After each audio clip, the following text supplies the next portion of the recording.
ಊರಲ್ಲಿ ಇರೋರ ಬಗ್ಗೆ ಸರಿಯಾಗಿ ತಿಳ್ಕೊಂಡು ಕೆಲಸ ಮಾಡಿದ್ರೆ ನೆಮ್ಮದಿಯಾಗಿರ್ತೀಯ. ನಮ್ಮ ಅಪ್ಪಾಜಿ ಅದನ್ನೇ ಒಪ್ಕೊಳ್ಳೋದು. ನಮ್ಮ ಅಕ್ಕ ಕರೆದಿದ್ದಕ್ಕೆ ನಾನು ಇಂಡಸ್ಟ್ರಿಯಲ್ಲಿ ಇರೋದಿಲ್ಲ, ನಾನು ಇಂಡಸ್ಟ್ರಿಯಲ್ಲಿ ಇರ್ತಿರ್ಲಿಲ್ಲ. ನಮ್ಮ ತಂದೆ ಇಂಡಸ್ಟ್ರಿಯಲ್ಲಿ ಇದ್ದಿದ್ದಕ್ಕೆ ನಮ್ಗೆಲ್ಲೋ ಅದರ ಒಂದು ವಾತಾವರಣದಲ್ಲಿ ಬೆಳೆಯುವಂತಹ ಅವಕಾಶ ಆಯ್ತು. ಅವ್ರ ಜೊತೆ ಕೂತ್ಕೊಂಡು ಸಿನಿಮಾ ಬಗ್ಗೆ ಮಾತಾಡೋಷ್ಟೆಲ್ಲ ಇಲ್ಲ, ನಮಗೆ ಅಷ್ಟು ಯೋಗ್ಯತೆ ಇಲ್ಲ. ಅವ್ರ ಜೊತೆ ಕೂತ್ಕೊಳ್ಳೋ ಯೋಗ ಆಯ್ತು ಅಷ್ಟೇ. ಅವ್ರ ಜೊತೆ ಕೂತ್ಕೊಳ್ಳೋದು, ಅವ್ರ ಜೊತೆ ಫಂಕ್ಷನ್ಗಳು ಕೂತ್ಕೊಳ್ಳೋದು, ಪೂಜೆ ಕೂತ್ಕೊಳ್ಳೋದು, ಊಟಕ್ಕೆ ಕೂತ್ಕೊಳ್ಳೋದು. ಇವಾಗ ಹೇಳ್ತಾರಲ್ಲ ನಿನಗೇನ್ ಬಿಡಪ್ಪ ಈಸಿ. ಹೌದು, ಟಚ್ ಇತ್ತು.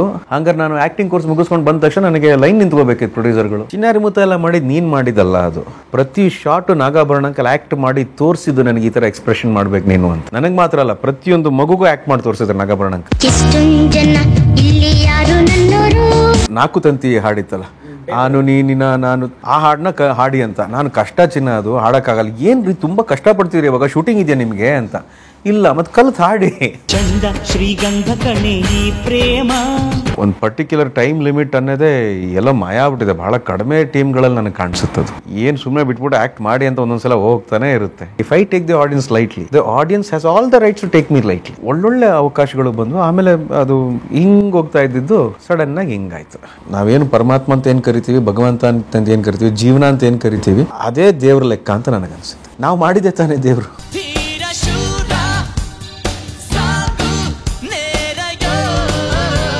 ಸ್ನೇಹಿತರೆ, ಇದೇ 29 ಆಗಸ್ಟ್ 29ಕ್ಕೆ ರಿಪ್ಪನ್ ಸ್ವಾಮಿ ಅಂತ ಹೇಳಿ ತುಂಬಾ ಕುತೂಹಲ ಹುಟ್ಟಿಸಿರುವಂತಹ ಒಂದು ಸಿನಿಮಾ ಬಿಡುಗಡೆ ಆಗ್ತಾ ಇದೆ. ವಿಜಯ ರಾಘವೇಂದ್ರ ಅವರ ಮುಖ್ಯ ಭೂಮಿಕೆಯಲ್ಲಿ ಅನೇಕ ದೊಡ್ಡ ದೊಡ್ಡ ಕಲಾವಿದರ ತಾರಾ ಬಳಗ ಇದೆ. ಆ ಸಿನಿಮಾನ ಟೀಸರ್ ಬಿಡುಗಡೆ ಆಗಿದೆ ಸ್ನೇಹಿತರೆ ಯೂಟ್ಯೂಬ್ ಅಲ್ಲಿ. ನಾನು ನೋಡಿದೆ ಆ ಟೀಸರ್ ಅನೇಕ ಬಾರಿ ಮತ್ತೆ ಅದೇ ನೋಡಿಸ್ಕೊಳ್ತಾ ಹೋಗ್ತು. 1 ನಿಮಿಷದ ಟೀಸರ್ ಅನೇಕ ಬಾರಿ ಅದು ನಮ್ಮನ್ನ ಕಾಡ್ತದೆ. ಸಂದರ್ಶನ ಶುರು ಮಾಡೋಕೆ ಮೊದಲು ತಮ್ಮ ಸಿನಿಮಾಗೆ ಶುಭವಾಗಲಿ sir. Thank you very much. ಎಲ್ರಿಗೂ ಕೂಡ ತುಂಬು ಹೃದಯದ ಧನ್ಯವಾದಗಳು. ಕಲಾ ಮಾಧ್ಯಮ ಸಾಕಷ್ಟು ಹೆಸರನ್ನ ಮಾಡಿದೆ, ಅಂದ್ರೆ ಸುಮ್ಮನೆ ಹೆಸರು ಮಾಡಿಲ್ಲ. ತುಂಬಾ ಒಳ್ಳೆ ಒಳ್ಳೆ ವಿಚಾರಗಳನ್ನ, ಬಹಳ ಒಳ್ಳೆ ವ್ಯಕ್ತಿತ್ವಗಳನ್ನ ಜನರಿಗೆ ಪರಿಚಯ ಮಾಡುವಂತಹ ಕೆಲಸ ಮಾಡಿದ್ದೀರಾ. ಬಹಳ ಒಳ್ಳೆ ವಿಚಾರಗಳನ್ನ ನೀವು ಚರ್ಚೆ ಮಾಡಿದ್ದೀರಾ. ಅದ್ರ ಜೊತೆ ನಮ್ಮ ರಿಪ್ಪನ್ ಸ್ವಾಮಿ ಸಿನಿಮಾ ಕೂಡ ಸೇರ್ಕೊಂಡಿದೆ ಅಂತ ಹೇಳ್ಕೊಳ್ಳೋದ್ರೆ ನಮಗೆ ಬಹಳ ಹೆಮ್ಮೆ ಚಿತ್ರತಂಡವಾಗಿ. Thank you. ನಾನು ಹೇಳೋ ಕಥೆಯಲ್ಲಿ ನಾಯಕನೇ ರಾಕ್ಷಸ. ಎಷ್ಟನೇ ಸಿನಿಮಾ ಸರ್ ರಿಪ್ಪನ್ ಸ್ವಾಮಿ? ಸರ್, ನಾನು 50ನೇ ಸಿನಿಮಾದವರೆಗೂ ಲೆಕ್ಕ ಇಟ್ಟೆ. ಅದಾದ್ಮೇಲೆ ಲೆಕ್ಕ ಇಡೋದು ಬೇಡ ಅಂತ ಸುಮ್ಮನಾಗ್ಬಿಟ್ಟೆ. ಯಾಕಂದ್ರೆ ಸಂಖ್ಯೆ ಮೇಲೆ ಸಂಖ್ಯೆ ಬೆಳೀತಾ ಹೋಗ್ತಾ ಇರುತ್ತೆ ಹೊರತು ಅದರ ಒಳಗಿನ ಈ ಸತ್ವ ಏನಿದೆ, ಆ ಅಂಶ ಸ್ವಲ್ಪ ಚೆನ್ನಾಗಿರ್ಬೇಕು ಅನ್ನೋ ವಿಚಾರಕ್ಕೆ, ಅಂದರೆ ಇನ್ನೇ ಬೇರೆ ದೊಡ್ಡ ಉದ್ದೇಶ ಏನಿಲ್ಲ. ನನಗೆ ಗೊತ್ತಿಲ್ಲ ಆ್ಯಕ್ಚುಲಿ. ಒಂದು 60 ಮೇಲೆ ಆಗಿದೆ ಇವಾಗ. ಓಕೆ, 60 ಮೇಲೆ ಆಗಿದೆ.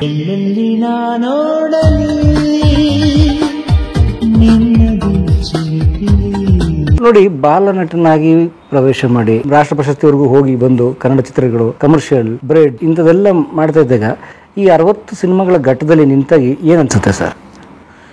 ಸರ್, ಪ್ರಾಮಾಣಿಕವಾಗಿ ಹೇಳಬೇಕು ಅಂದರೆ ನನಗೆ ಏನು ಅನ್ನಿಸ್ತಾ ಇಲ್ಲ ಸರ್. ಏನು ಅನ್ನಿಸ್ತಿಲ್ಲ ಅಂದರೆ ಯಾಕೆ ಹೇಳ್ತಿದ್ದೀನಿ ಅಂದರೆ ಮಾಡೋಕ್ಕೆ ಇನ್ನೂ ತುಂಬ ಕೆಲಸ ಇದೆ ಅಂತ. ಅಂದರೆ ಇಷ್ಟು ಸಿನಿಮಾ ಮಾಡಿ ಕೂಡ ಇವಾಗ ಎಲ್ಲರೂ ಹಿತೈಷಿಗಳು ಪಾಪ ಒಳ್ಳೆ ಮನಸ್ಸಿರೋರು ಏನು ಮಾಡ್ತಾರೆ, ಇಲ್ಲ ಸರ್ ನಿಮಗೆ ಇನ್ನೂ ದೊಡ್ಡ ಯಶಸ್ಸು ಬೇಕು, ಇನ್ನೂ ದೊಡ್ಡ ಯಶಸ್ಸು ಸಿಗಬೇಕು ಅಂತ ಹಾರೈಸ್ತಾರೆ. ಅಂದರೆ ಆ ಮಟ್ಟದ ಯಶಸ್ಸನ್ನು ಕನ್ನಡ ಸಿನಿಮಾ ಕಾಣ್ತಿದೆ. ಅದ್ರ ಜೊತೆಗೆ ನನ್ನ ಸಿನಿಮಾಗಳು ಕೂಡ, ನನ್ನ ನಿರ್ಮಾಪಕರು ಕೂಡ ಯಶಸ್ಸನ್ನು ನೋಡಲಿ, ಅದನ್ನು ಅನುಭವಿಸ್ಲಿ ಅನ್ನೋ ಒಂದು ಆಸೆ ನನಗಿರೋದ್ರಿಂದ ಈ ಹೌದಾ 60 ಸಿನಿಮಾ ಆಗಿದೆ, ಸರಿ ಮುಂದಕ್ಕೇನು ಅಂತ ಯೋಚನೆ. ಯಾಕಂದರೆ 60 ಸಿನಿಮಾ ಆಯ್ತಾ ಅಂತ ಅನ್ನೋವಂಥ ಪ್ರಯಾಣ ಇದೆ. ಆ ಪ್ರಯಾಣದಲ್ಲಿನ ಒಂದು ಯಶಸ್ಸು ಬೇಕಲ್ಲ. ಅದು ನಾನು ಇವತ್ತಿಗೂ ಕೂಡ ನಿನಗಾಗಿ ಯಶಸ್ಸಾಗಲಿ, ಒಂದು ಖುಷಿ ಯಶಸ್ಸಾಗಲಿ, ಪ್ರೇಮ ಕೈದಿ, ಕಲ್ಲರಳಿ ಹೂವಾಗಿ, ಸೇವಂತಿ ಈ ಥರ ಸಿನಿಮಾಗಳ ಯಶಸ್ಸೇ ನನ್ನನ್ನು ಇವತ್ತಿಗೂ ಕಾಯ್ತಾ ಇರೋದು. ಮಧ್ಯದಲ್ಲಿ ಶಿವಯೋಗಿ ಪುಟ್ಟಯ್ಯಜ್ಜ ಅಂತ ಒಂದು ಸಿನಿಮಾ ಮಾಡೋ ಅವಕಾಶ ನನಗೆ ಸಿಗುತ್ತೆ. ನಂತರ ಸೀತಾರಾಮ್ ಬಿನೋಯ್ ಅಂತ ಒಂದು ಸಿನಿಮಾ ಮಾಡೋ ಅವಕಾಶ ಸಿಗುತ್ತೆ. ಕೇಸ್ ಆಫ್ ಕೊಂಡಾಣ ಮಾಡ್ತೀನಿ, ಆಮೇಲೆ ಮಾಲ್ಗುಡಿ ಡೇಸ್ ಮಾಡ್ತೀನಿ. ಬಹಳ ಒಳ್ಳೆ ಹೆಸರು ಕೊಡುತ್ತೆ. ಅಂದರೆ ಇದು ಏನೋ ಬೇಕಿದ್ದಕ್ಕೆ, ಏನೋ ಯಶಸ್ಸು ಬೇಕು ಅನ್ನೋ ಥರ ಇದೆ. ಆದರೆ ಆ ಯಶಸ್ಸು ಕಣ್ಣು ಕಾಣ್ತಿದೆ, ಕೈಗೆಟಕ್ತಿಲ್ಲ ಅನ್ನೋ ಥರ ಒಂದು ಅದರ ರಿಸಲ್ಟ್ ಇದೆಯಲ್ಲ, ಅದು ನಮ್ಮ ನಿರ್ಮಾಪಕರಿಗೆ ಆಗಬೇಕು ಅಂತ. ಬಹಳ ಜನ ನಾನು ಮಾತಾಡ್ಬೇಕಾದ್ರೆ ಇಷ್ಟು ನಿಷ್ಠುರವಾಗಿ ಹೇಳ್ತಾರಲ್ಲ, ಇಷ್ಟು ಹೇಳ್ಕೊಂಡ್ಬಿಡ್ತಾರಲ್ಲ ಅಂತ. ನಿಷ್ಠುರ ಆಗಲಿ ಅಥವಾ ನೆಗೆಟಿವ್ ಅಲ್ಲ, ಅದು ಇರೋ ವಾಸ್ತವದ ಬಗ್ಗೆ ಮಾತಾಡ್ತಾ ಇದ್ದೀನಿ ನಾನು ವಾಸ್ತವನ ಬಹಳ ನಂಬಿದವನು. ನಾನು ತುಂಬ ಪ್ರಾಕ್ಟಿಕಲ್ ಆಗಿ ಇರೋದಕ್ಕೆ ಬಯಸೋನು ನಾನು. Being in reality. ಸರ್, ನಮಗೆ ಸಿನಿಮಾ ಮಾಡಾದ್ಮೇಲೆ ಆ ಒಂದು ಸಿನಿಮಾ ಸೋತಿದೆ ಅಂತ ಹೇಳೋದು ಚರ್ಚೆ ಮಾಡೋದಕ್ಕೆ ನಮಗೆ 100 ಕಾರಣ ಸಿಗುತ್ತೆ. ಈ ಸಿನಿಮಾದಲ್ಲಿ ಅದು ಸರಿ ಇರಲಿಲ್ಲ, ಡೈಲಾಗ್ ಸರಿ ಇರಲಿಲ್ಲ, ಸೀನ್ ಸರಿ ಇರಲಿಲ್ಲ, ಕ್ಯಾರೆಕ್ಟರೈಸೇಷನ್ ಸರಿ ಇಲ್ಲ, ಪ್ರಮೋಷನ್ ಸರಿ ಇರಲಿಲ್ಲ, ಬೇರೆ ಇನ್ನೇನೋ ಸ್ಕ್ರೀನ್ ಪ್ಲೇ ಸರಿ ಇಲ್ಲ, ಮಾತಾಡೋಕ್ಕೆ 1000 ಕಾರಣ ಸಿಗುತ್ತೆ. ಆದರೆ ಸಿನಿಮಾ ಒಪ್ಕೊಳ್ಳೋಕೆ ಮುಂಚೆ ನನ್ನ ಬುದ್ಧಿ ಎಲ್ಲಿ ಹೋಗಿತ್ತು? ಈ ಪ್ರಶ್ನೆ ವಾಪಸ್ ಕೇಳ್ಬಿಟ್ಟಾಗ ಅಲ್ವಾ? ಸೊ ನನ್ನನ್ನೇ ಕೇಳ್ಕೊಳ್ಳೋದು ನಾನು. ಒಂದು ಸಿನಿಮಾ ಆಗ್ತಾ ಸಾಮಾನ್ಯವಾಗಿ ಏನಾಗುತ್ತೆ, ನಮಗೆ ಸಿನಿಮಾ ಮಾಡ್ತಾ 2-3 ದಿನಕ್ಕೆ ಅದರ ಒಂದು ವೈಬ್ಸ್ ಗೊತ್ತಾಗೋಗುತ್ತೆ. ಆನ್ ಸೆಟ್ ಆನ್ ಸೆಟ್ಸ್ ಗೊತ್ತಾಗುತ್ತೆ. ಏನಾಗುತ್ತೆ, ಏನಾಗ್ತಾ ಇದೆ, ಈ ಸಿನಿಮಾ ಯಾವ ದಿಕ್ಕಿಗೆ ಹೋಗ್ತಾ ಇದೆ ಅಂತ.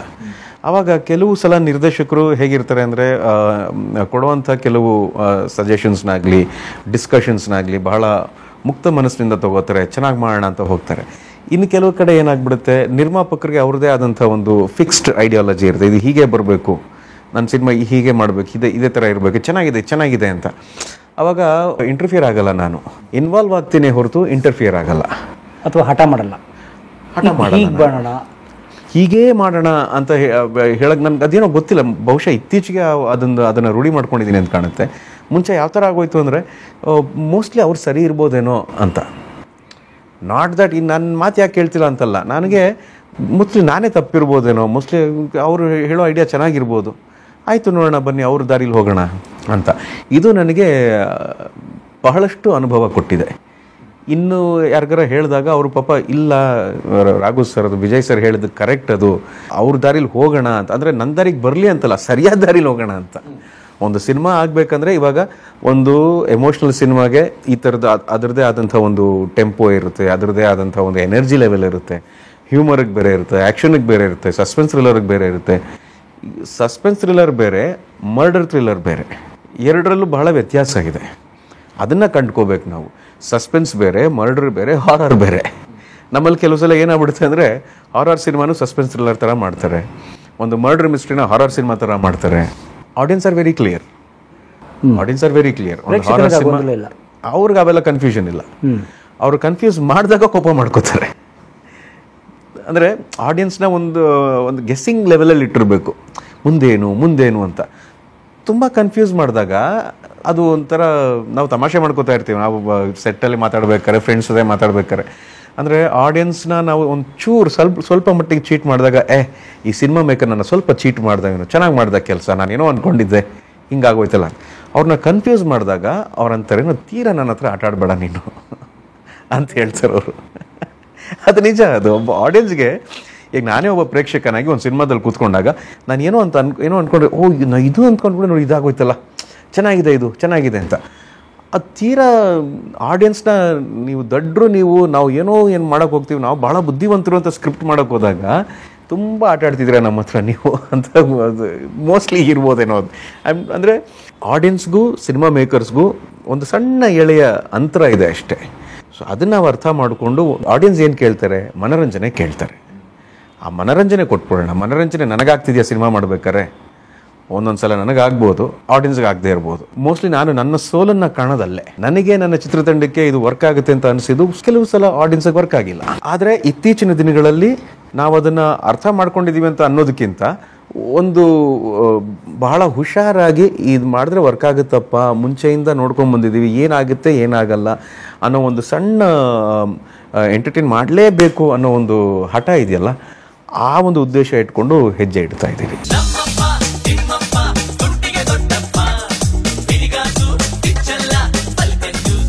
ಸರ್, ಅದು ಸಿನಿಮಾ ಫಸ್ಟ್ ಸ್ಕ್ರಿಪ್ಟ್ ಹೇಳಿದಾಗಲೇ ಹೇಳ್ಬಿಡ್ತೀವಿ, ಇದು ಮಾಡ್ಬೋದು, ಇದು ಮಾಡೋಕ್ಕಾಗಲ್ಲ ಅಂತ.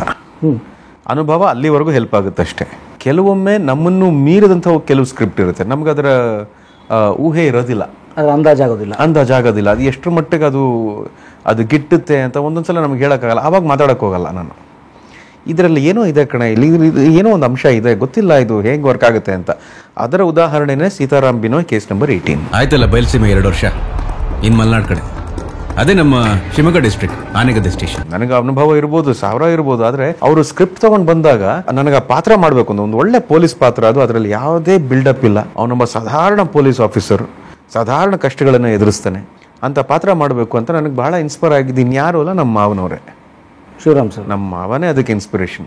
ರಿಯಲ್ ಲೈಫಲ್ಲಿ ಅವ್ರು ಇನ್ಸ್ಪೈರ್ ಆದರು, ಆನ್ ಸ್ಕ್ರೀನ್ ನನಗೆ ಒಬ್ಬರು ಶಂಕರ್ನಾಗ್ ಅಂಕಲ್ ಇನ್ಸ್ಪೈರ್ ಆದರು, ದೇವರಾಜ್ ಅಂಕಲ್ ಇನ್ಸ್ಪೈರ್ ಆದರು, ಅಂಬರೀಷ್ ಅಂಕಲ್, ಇವರೆಲ್ಲ ಪೊಲೀಸ್ ಪಾತ್ರ ಅಂದರೆ ನಮ್ಮ ಆಡಿಯನ್ಸ್ಗೆ ಇವ್ರು ಮಾಡ್ಬೇಕಣ್ಣ ಅಂತ. ನನ್ನ ಆಸೆ ಏನಪ್ಪ ಅಂದರೆ, ಇವಾಗ ಪೊಲೀಸ್ ಪಾತ್ರ ಅಂದರೆ ವಿಜಯ ರಾಘವೇಂದ್ರ ಮಾಡಬೇಕು ಅನ್ನುವಂಥ ಒಳ್ಳೆ ಸಿನಿಮಾಗಳನ್ನ ಮಾಡಬೇಕು ಅಂತ ನನ್ನ ಆಸೆ. ಹೀರೋ ಅಥವಾ ನಾಯಕ ಅಥವಾ ಒಂದು ವಯಸ್ಕನಾಗಿ ನಟಿಸ್ತಿರುವುದಕ್ಕೂ ಬಾಲನಟನಾಗಿ ನಟಿಸ್ತಿರೋದಕ್ಕೂ which one you are enjoying the most? ಇಲ್ಲ sir, it is I can't compare ಅಲ್ವಾ ಸರ್, ಬಿಕಾಸ್ ಎರಡೂ ಎಕ್ಸ್ಪೀರಿಯನ್ಸ್ ನನಗೆ ಆಗ್ತಿರೋದು.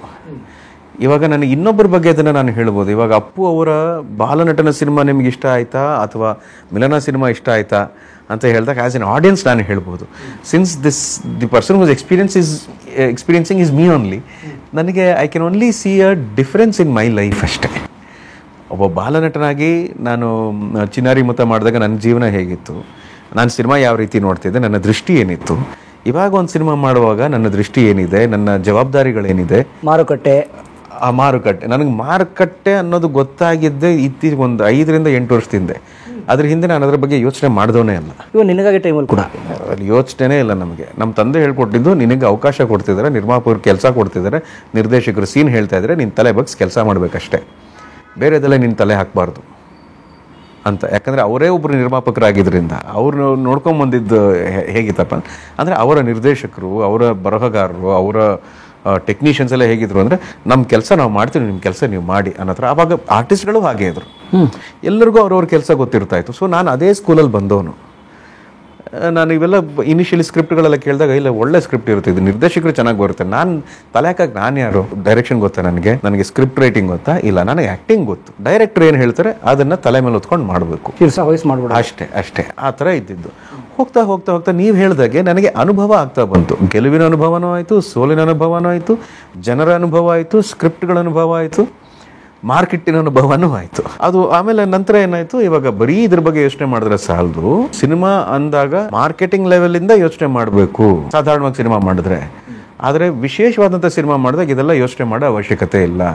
Give your heart, soul and blood and enjoy the process. It will take over. Very nice. ಸಾಹಿತ್ಯಕ್ಕೆ ಏನಾದರೂ ತಾವು ತೆರೆದುಕೊಂಡ್ರ ಸಾಹಿತ್ಯ ಅಥವಾ ಈಗ ನೋಡಿ ತಾವೇ ಈಗ ತಮ್ಮ ತಂದೆಯವರ ಎರ ಅದೆಲ್ಲ ಈ ದೊರೆ ಭಗವಾನ್ ಆ ಎರೆಲ್ಲ ಸಾಹಿತ್ಯ ಇಟ್ಕೋತಿದ್ರು. ಇವತ್ತಿಗೇನಾದ್ರು ಅದು ಕೊರತೆ ಕಾಣಿಸ್ತಿದೆಯಾ ನಿಮಗೆ? ಬರಹಗಾರ ಕೊರತೆ ಅಂದರೆ ಆವಾಗಿನಷ್ಟು ಇಲ್ಲ ಸರ್. ಬರವಣಿಗೆಗೆ ಒತ್ತು, ಸಾಹಿತ್ಯಕ್ಕೆ ಒತ್ತು, ಭಾಷೆಗೆ ಒತ್ತು. ಆ ಭಾಷೆ ಹಿಂದೆ ಭಾವ ಇದೆಯಲ್ಲ ಅದನ್ನೆಲ್ಲ ಅಷ್ಟು ಯೋಚನೆ ಮಾಡ್ತಿಲ್ಲ. ಒಂದು ಸಿನಿಮಾಗೆ ಯಾವುದೋ ಒಂದು ಡ್ಯುಯೆಟ್ ಸಾಂಗ್ ಹಾಡಬೇಕು, ಯಾವುದೋ ಒಂದು ಕಾಮಿಡಿ ಸಾಂಗ್ ಹಾಕಬೇಕು, ಯಾವುದೋ ಒಂದು ಐಟಮ್ ಸಾಂಗು, ಒಂದು ಸ್ಪೆಷಲ್ ಸಾಂಗು. ಕೆಲವೊಮ್ಮೆ ದೃಶ್ಯಗಳೇ ಹಾಡಾಗ್ಬಿಡ್ತವೆ. ಕೆಲವು ಹಾಡುಗಳು ಭಾಳ ಅದ್ಭುತವಾಗಿ ಬರ್ತಾ ಇದ್ದಾವೆ, ತುಂಬ ಚೆನ್ನಾಗಿ ಒಳ್ಳೊಳ್ಳೆ ಹಾಡುಗಳು ಬರ್ತಿದ್ದಾವೆ. ಅಂಥ ಹಾಡುಗಳೇ ನಮಗೆ ಲಾಂಗ್ ರನ್ನಲ್ಲಿರೋದು. ಇನ್ನು ಕೆಲವು ಹಾಡುಗಳು ಫ್ಯಾಷನ್ ಥರ ಬರುತ್ತೆ ಹೋಗುತ್ತೆ, ಟ್ರೆಂಡ್ ಥರ. ಕಲ್ಲರಡಿ ಹೂವಾಗಿ ಹೂವರಳಿ. ಹೇಗಿರುತ್ತೆ ವರ್ಕ್ ರೂಟೀನ್ ಸರ್? ಅಂದರೆ ಹಿಂಗೆ ಹೇಳೋದು, ಇವಾಗ ಬೆಳಗ್ಗೆ ಎದ್ದು ರೆಡಿಯಾಗಿ ಶೂಟಿಂಗ್ ಹೋಗೋದು, ಅಲ್ಲಿ ಹೋಗಿ ರೆಡಿ ಆಗ್ತೀವಿ, ಸೀನ್ ಬಗ್ಗೆ ಮಾತಾಡ್ತೀವಿ, ಏನು ಶಾರ್ಟ್ ತೆಗಿತಾರೆ ಅದ್ರ ಬಗ್ಗೆ ಮಾತಾಡ್ತೀವಿ, ಡಿಸ್ಕಷನ್ ಇರುತ್ತೆ. ಒಂದೊಂದ್ಸಲ ಇಡೀ ಸೀನನ್ನು ನಾವು ಒಂದು ರಿಹರ್ಸ್ ಮಾಡ್ತೀವಿ. ಈ ಸೀನ್ ಔಟ್ಕಮ್ ಯಾವ ಥರ ಬರಬೇಕು ಅನ್ನೋದು ಒಂದೊಂದ್ಸಲ ಭಾಳ ಮುಖ್ಯ ಆಗುತ್ತೆ. ತುಂಬ ಇಂಟೆನ್ಸ್ ಸೀನ್ ಇದ್ದಾಗ ನಿರ್ದೇಶಕರ ಜೊತೆ ಒಂದು ಡಿಸ್ಕಷನ್ ಆಗುತ್ತೆ. ನನಗೇನೋ ಅನಿಸಿರುತ್ತೆ, ಇದು ಒಂದೊಂದ್ಸಲ ತುಂಬ ಮಾತಾಗುತ್ತೆ ಅಂತ ಅನ್ಸುತ್ತೆ, ಒಂದೊಂದ್ಸಲ ಮಾತೇ ಇಲ್ವಲ್ಲ ಇಲ್ಲಿ ಅಂತ ಅನ್ಸುತ್ತೆ, ಮಾತು ಬೇಕು ಅಂತ ಅನ್ಸುತ್ತೆ. ಹೀಗೆ ಅದರ ಪ್ರಾಸೆಸ್ ಏನಿದೆ ಅದು ಇಟ್ ಈಸ್ ವೆರಿ ಇಂಟ್ರೆಸ್ಟಿಂಗ್. ಪ್ರತಿ ಸಿನಿಮಾಗ ಅದು ಇಂಟ್ರೆಸ್ಟಿಂಗ್ ಆಗಿರುತ್ತೆ. ಗೋ ಬ್ಲ್ಯಾಂಕ್, ಖಾಲಿ ಮಡಕೆ ಥರ ಹೋಗ್ತೀನಿ. ಇವಾಗ ಫಾರ್ ಎಕ್ಸಾಂಪಲ್ ಮಾಲ್ಗುಡಿ ಡೇಸ್ಗೆ ಹಂಗೆ ಹೋಗೋಕ್ಕಾಗಲ್ಲ. ಮಾಲ್ಗುಡಿ ಡೇಸ್ ಥರ ಸಿನಿಮಾಗೆ ನಾವು ಖಾಲಿ ಮಡಕೆ ಥರ ಹೋಗೋಕ್ಕಾಗಲ್ಲ. ಯಾಕಂದ್ರೆ ಅದರ ಪಾತ್ರ ಏನೋ ಡಿಮ್ಯಾಂಡ್ ಮಾಡುತ್ತೆ. ಆ ಪಾತ್ರ ಯಾವುದೋ ಒಂದು ಎನರ್ಜಿನ ಡಿಮ್ಯಾಂಡ್ ಮಾಡುತ್ತೆ. ಆ ಪಾತ್ರ ಯಾವುದೋ ಒಂದು ಪ್ರೀ ಸೆಟ್ ಎಕ್ಸ್ಪ್ರೆಷನ್ ಡಿಮ್ಯಾಂಡ್ ಮಾಡುತ್ತೆ. ಅಂಥವಿದ್ದಾಗ ಸ್ವಲ್ಪ ಪ್ರಿಪೇರ್ ಆಗ್ತೀವಿ.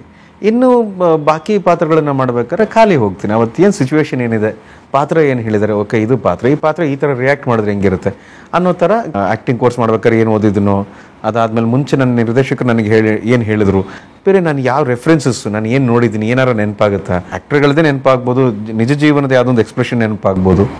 ಸೊ ಇದು ತಾನಾಗೆ ಬೈ ಗಾಡ್ಸ್ ಗ್ರೇಸ್ ಭಗವಂತ ಕೊಟ್ಟಂಗೆ ಅದೇನು ನಡೀತಾ ಇದೆ. ಮಣ್ಣಿನ ಪರಿಮಳದ ಗಾಳಿ. ಸೊ ಈ 2012-13 ನಂತರ ಈ ಯಾವಾಗ ಸಿನಿಮಾ ಮೇಕಿಂಗ್ ಡಿಜಿಟಲೈಸ್ ಆಗ್ತಾ ಬಂತು, ಅದು ಶೂಟ್ ಕ್ಯಾಮ್ರಾಸ್ ಇಂದ ಹಿಡಿದು ಸ್ಟುಡಿಯೋ ಪ್ರಾಸೆಸ್ DI ಇತ್ಯಾದಿ ಎಲ್ಲ ಬಂತು, ಅಲ್ಲಿಂದ ಸ್ವಲ್ಪ ಸಿನಿಮಾ ಲೂಸ್ ಆಗ್ತಾ ಬಂತು. ಅಂದರೆ ಈಗ ನೀವೇ ಇದ್ದಾಗೆ ನೆಗೆಟಿವ್ ಅಥವಾ ನಿನಗಾಗಿ ಖುಷಿ, ಪ್ರಕಾಶ್ ಸರ್ ಖುಷಿ ಮಾಡ್ಬೇಕಾಗಿದ್ದಂತಹ ನೆಗೆಟಿವ್ ಫೀಲ್, ಅಂದರೆ ಅದಕ್ಕೊಂದು ಭಯ ಇತ್ತು, ಅದೆಲ್ಲ ಹೋಗ್ತಾ ಇದೆ. ಈಗ ಡಿಜಿಟಲ್ ಆಗಿರೋದ್ರಿಂದ ಇವಾಗ ಮಾಡ್ಬೋಣ ಆಮೇಲೆ ಈ ಥರದ್ದು ಹೋಗ್ತಾ ಇದೆಯಲ್ಲ ಸರ್. ಭಯ ತೂರ್ಕೊಂಡು ಹೋಗ್ಬಿಟ್ಟಿದೆ ಸರ್. ಭಯ ಇಲ್ವೇ ಇಲ್ಲ. ಇವಾಗ ಒಂದು ಪರ್ಟಿಕ್ಯುಲರ್ ಟೈಮ್ ಲಿಮಿಟ್ ಅನ್ನೋದೇ ಎಲ್ಲ ಮಾಯ ಆಗ್ಬಿಟ್ಟಿದೆ. ಭಾಳ ಕಡಿಮೆ ಟೀಮ್ಗಳಲ್ಲಿ ನನಗೆ ಕಾಣಿಸುತ್ತದು. ನಾವು ಸಮಯ ವ್ಯರ್ಥ ಮಾಡಬಾರ್ದು, ಒಂದು ಟೇಕ್ನ ವ್ಯರ್ಥ ಮಾಡಬಾರ್ದು, ಏನು ಸುಮ್ಮನೆ ಬಿಟ್ಬಿಟ್ಟು ಆ್ಯಕ್ಟ್ ಮಾಡಿ ಅಂತ ಒಂದೊಂದ್ಸಲ ಹೋಗ್ತಾನೆ ಇರುತ್ತೆ. ಈಗ ಒಂದೇ ದೃಶ್ಯನ, ಒಂದೇ ಒಂದು ಶಾರ್ಟನ್ನ, ಯಾವುದೋ ಒಂದೇ ಒಂದು ಡೈಲಾಗ್ನ ಒಂದು 8 ಸಲ ಶೂಟ್ ಮಾಡ್ತೀವಿ. ಕೆಲವು ಸಲ ಹೆಲ್ಪ್ ಆಗುತ್ತೆ. ಆದರೆ ಆ ಡೈಲಾಗ್ ಹಿಂದೆ ಅಷ್ಟೊಂದು ಇಂಟೆನ್ಸಿಟಿ ಇದೆಯಾ, ಅದ್ರ ಹಿಂದೆ ಅಷ್ಟು ಹ್ಯೂಜ್ ಕ್ಯಾನ್ವಾಸ್ ಇದೆಯಾ, ಆ ಡೈಲಾಗಿಗೆ ಅಷ್ಟೊಂದು ಟೇಕ್ಸ್ ಬೇಕಾ, ಈ ಬೇಕು ಬೇಡ ಅನ್ನೋದನ್ನ ಅರ್ಥ ಮಾಡ್ಕೊಳ್ಳೋದು ತುಂಬ ಮುಖ್ಯ ಅಂತ ನನಗನ್ಸುತ್ತೆ. ಭಾಳಷ್ಟು ಜನ ಅದನ್ನು ಅರ್ಥ ಮಾಡ್ಕೊಂಡಿಲ್ಲ. ಏನು ಬೇಕು ಏನು ಬೇಡ, ಸುಮ್ಮನೆ ಸೀನ್ಗಳನ್ನ 7 ಸಲ 8 ಸಲ ಶೂಟ್ ಮಾಡ್ತಾ ಹೋಗ್ತಾರೆ. ಆ್ಯಸ್ ಆ್ಯಕ್ಟರ್ಸ್ ಏನಾಗುತ್ತೆ, ಇವಾಗ ಯಾವುದೋ ಒಂದು ಎಮೋಷ್ನಲ್ ಸೀನನ್ನು 1 ಸಲ ಬರ್ಬೋದು, 2 ಸಲ ಬರ್ಬೋದು, 3 ಸಲನೂ ಬರ್ಬೋದು, ಅದು ರಿಪೀಟ್ ಆಗಲ್ಲ. ಆ ಟೈಮಿಂಗ್ ಮತ್ತೆ ರಿಪೀಟ್ ಆಗಲ್ಲ, ಆ ಬ್ರೆತ್ ಮತ್ತೆ ನಮ್ಗೆ ಅದೇ ಥರ ಇರೋದಿಲ್ಲ, ಅವೆಲ್ಲ ಬೇರೆ ಬೇರೆ ಥರ ಇರುತ್ತೆ. ಸೊ ನಮಗೆ ಆವಾಗಲೇ ಚೆನ್ನಾಗಿತ್ತು. ಒಂದು ನೆಗೆಟಿವ್ ಅಂತ ಇದ್ದಾಗ ಒಂದು ಭಯ ಇತ್ತು. ಏನು ಭಯ? ಹಲವಾರು ರೀತಿಯ ಭಯ. ಒಂದು ನೆಗೆಟಿವ್ ಖಾಲಿ ಆಗ್ಬಿಡುತ್ತೆ ಅನ್ನೋ ಭಯ, ಇನ್ನೊಂದು ಟೈಮ್ ಹೊಟ್ಟೋಗ್ಬಿಡುತ್ತೆ ಅನ್ನೋ ಭಯ, ಮೂರನೇದು ಎಲ್ಲ ಏನು ಅನ್ಕೊಂಡ್ಬಿಡ್ತಾರಪ್ಪ, ಉಗಿತಾರಲ್ಲ ನನ್ನ, ಇವ್ನಿಗೆ ಯಾಕೆ ಇಷ್ಟು ತಿಂತಾನೆ ರೀಲು ಅಂತ ಅನ್ಕೊಂಡ್ಬಿಡ್ತಾರೆ ಅನ್ನೋದೊಂದು ಭಯ. ಸೊ ಈ ಎಲ್ಲ ಭಯ ಆ ನಟನ್ನ ಅವನಿಗೆ ಒಂದು ಡೆಡಿಕೇಶನ್, ಒಂದು ಸಿನ್ಸಿಯರಿಟಿ ಇರ್ತಾ ಇತ್ತು. ಡೈರೆಕ್ಟ್ರಿಗೂ ಅದೊಂದು ಕಾಳಜಿ ಇರ್ತಾ ಇತ್ತು, ಸಿನಿಮಾಟೋಗ್ರಫರ್ಗೆ ಒಂದು ನಂಬಿಕೆ ಇರ್ತಿತ್ತು. ಡೈರೆಕ್ಟ್ರು ಸಂಪೂರ್ಣವಾಗಿ ಸಿನಿಮಾಟೋಗ್ರಫರ್ನ ನಂಬ್ತಾ ಇದ್ರು. ಈ ಶಾರ್ಟ್ ಇಟ್ಕೊಡಿ ಸರ್, ನನಗೆ ಈ ಥರ ಬೇಕು ಸರ್ ಅಂತ ಹೇಳಿ ಬಿಟ್ಬಿಟ್ರೆ ಅವ್ರು ತಕ್ಕೊಡೋರು. ಇವಾಗ ಆ ಶಾರ್ಟ್ನ ಎಲ್ಲರೂ ನೋಡ್ತಿರ್ತಾರೆ. ಈಗ ಪಬ್ಲಿಕ್ ಈಗ ಎಲ್ಲರೂ ನೋಡ್ತಿರ್ತಾರೆ. ಪಬ್ಲಿಕ್ ಓಕೆ, ಅವ್ರು ಶೂಟಿಂಗ್ ನೋಡ್ತಿರ್ತಾರೆ. ನಾನು ಹೇಳ್ತಿರೋದು ಆ ಶಾರ್ಟ್ನ ಕ್ಯಾಮ್ರಾದಲ್ಲಿ ಸ್ಕ್ರೀನ್ ಮೇಲೆ ಎಲ್ಲರೂ ನೋಡ್ತಿರ್ತಾರೆ. ಅದ ಟಿವಿ ಇಟ್ಕೊಂಡು ಎಲ್ಲರೂ ನೋಡ್ತಿರ್ತಾರೆ. ಎಲ್ರದ್ದು ಅವ್ರವ್ರದ್ದೊಂದು ಒಪಿನಿಯನ್ ಇರುತ್ತೆ, ಇದು ಸರಿ ಇಲ್ಲ ಅದು ಸರಿ ಇಲ್ಲ. ಅದಕ್ಕೆ ಬರವಣಿಗೆ ಕರೆಕ್ಟ್ ಆಗಿರಬೇಕು ಅನ್ನೋದು, ಬರವಣಿಗೆಯಲ್ಲಿ ನೀಟಾಗಿ ಇದ್ಬಿಟ್ರೆ ಇದು ಇಂಥದ್ದೇ ಬೇಕು ಅಂತ ಬರೆದಾಗ ಏನಾಗುತ್ತೆ, ಒಬ್ಬ ನಿರ್ದೇಶಕ ತನ್ನ ಕಲಾವಿದನಿಗೆ ನನಗೆ ಇಷ್ಟೇ ಮಾಡಬೇಕು, ನೀನು ಇದನ್ನೇ ಮಾಡಬೇಕು ಅಂತ ಹೇಳಿದಾಗ ಫಸ್ಟಲ್ಲಿ ಅವರಿಬ್ಬರಲ್ಲಿ ಒಂದು ಅಂಡರ್ಸ್ಟ್ಯಾಂಡಿಂಗ್ ಬರುತ್ತೆ. ಆಮೇಲೆ ನಿರ್ದೇಶಕರನ್ನ ಛಾಯಾಗ್ರಾಹಕರು ಅರ್ಥ ಮಾಡ್ಕೋತಾರೆ. ಇವ್ರಿಗೆ ಇದು ಬೇಕು, ಇವ್ರಿಗೆ ಈ ಫೀಲ್ ಇದೆ, ಇವ್ರಿಗೆ ಈ ಥರ ನಾನು ಅಳಿಸ್ಬೇಕು ಆಡಿಯನ್ಸ್ನ, ಅಥವಾ ಆಡಿಯನ್ಸನ್ನು ನಗಿಸ್ಬೇಕು, ಅಥವಾ ಆಡಿಯನ್ಸಲ್ಲಿ ಏನೋ ಒಂದು ಕುತೂಹಲ ಮೂಡಿಸ್ಬೇಕು ನಾನು ಅಂದರೆ ಅವ್ರು ಆ ಕೆಲಸ ಅವ್ರು ಪ್ರಬುದ್ಧವಾಗಿ ಮಾಡ್ತಾಯಿದ್ರು. ಇವಾಗ ಆ ಇಂಟೆನ್ಸಿಟಿ ಏನಿದೆ, ಆ ಮಾಸ್ಟರಿಂಗ್ ದಟ್ ಆರ್ಟ್ ಅನ್ನೋದು ನಾವೇನು ಹೇಳ್ತೀವಿ, ಅದು ಕಡಿಮೆ ಆಗಿದೆ sir. The hold over the craft, hold over the craft ಕಡಿಮೆ ಆಗಿದೆ. It is become an experimentation. ಆಯಿತು ಮಾಡೋಣ, ಅದು ಮಾಡೋಣ, ಅದಕ್ಕೇನಂತ ಮಾಡಿ ಹಿಂಗಾಗಲ್ವ, ಅದೊಂದು 5ನೇ ಟೇಕ್ ಹೋಗಿಲ್ಲ ಮಾಡಿ 8ನೇ ಟೇಕು ಮಾಡಿ, ಅದಕ್ಕೇನಂತ ರೀಲ ಇರೋದು, ಸುಮ್ಮನೆ ಓಡ್ತೆ ಬಿಡಿ. ಅಷ್ಟೇ ಇಂಟೆನ್ಸಿಟಿ ಇವಾಗ ಒಂದು ಆಡಿಯನ್ಸಲ್ಲೂ ಬಂದಿದೆ. If I take the craft lightly and if I take the audience lightly, the audience has all the rights to take me lightly, because I am taking the craft lightly.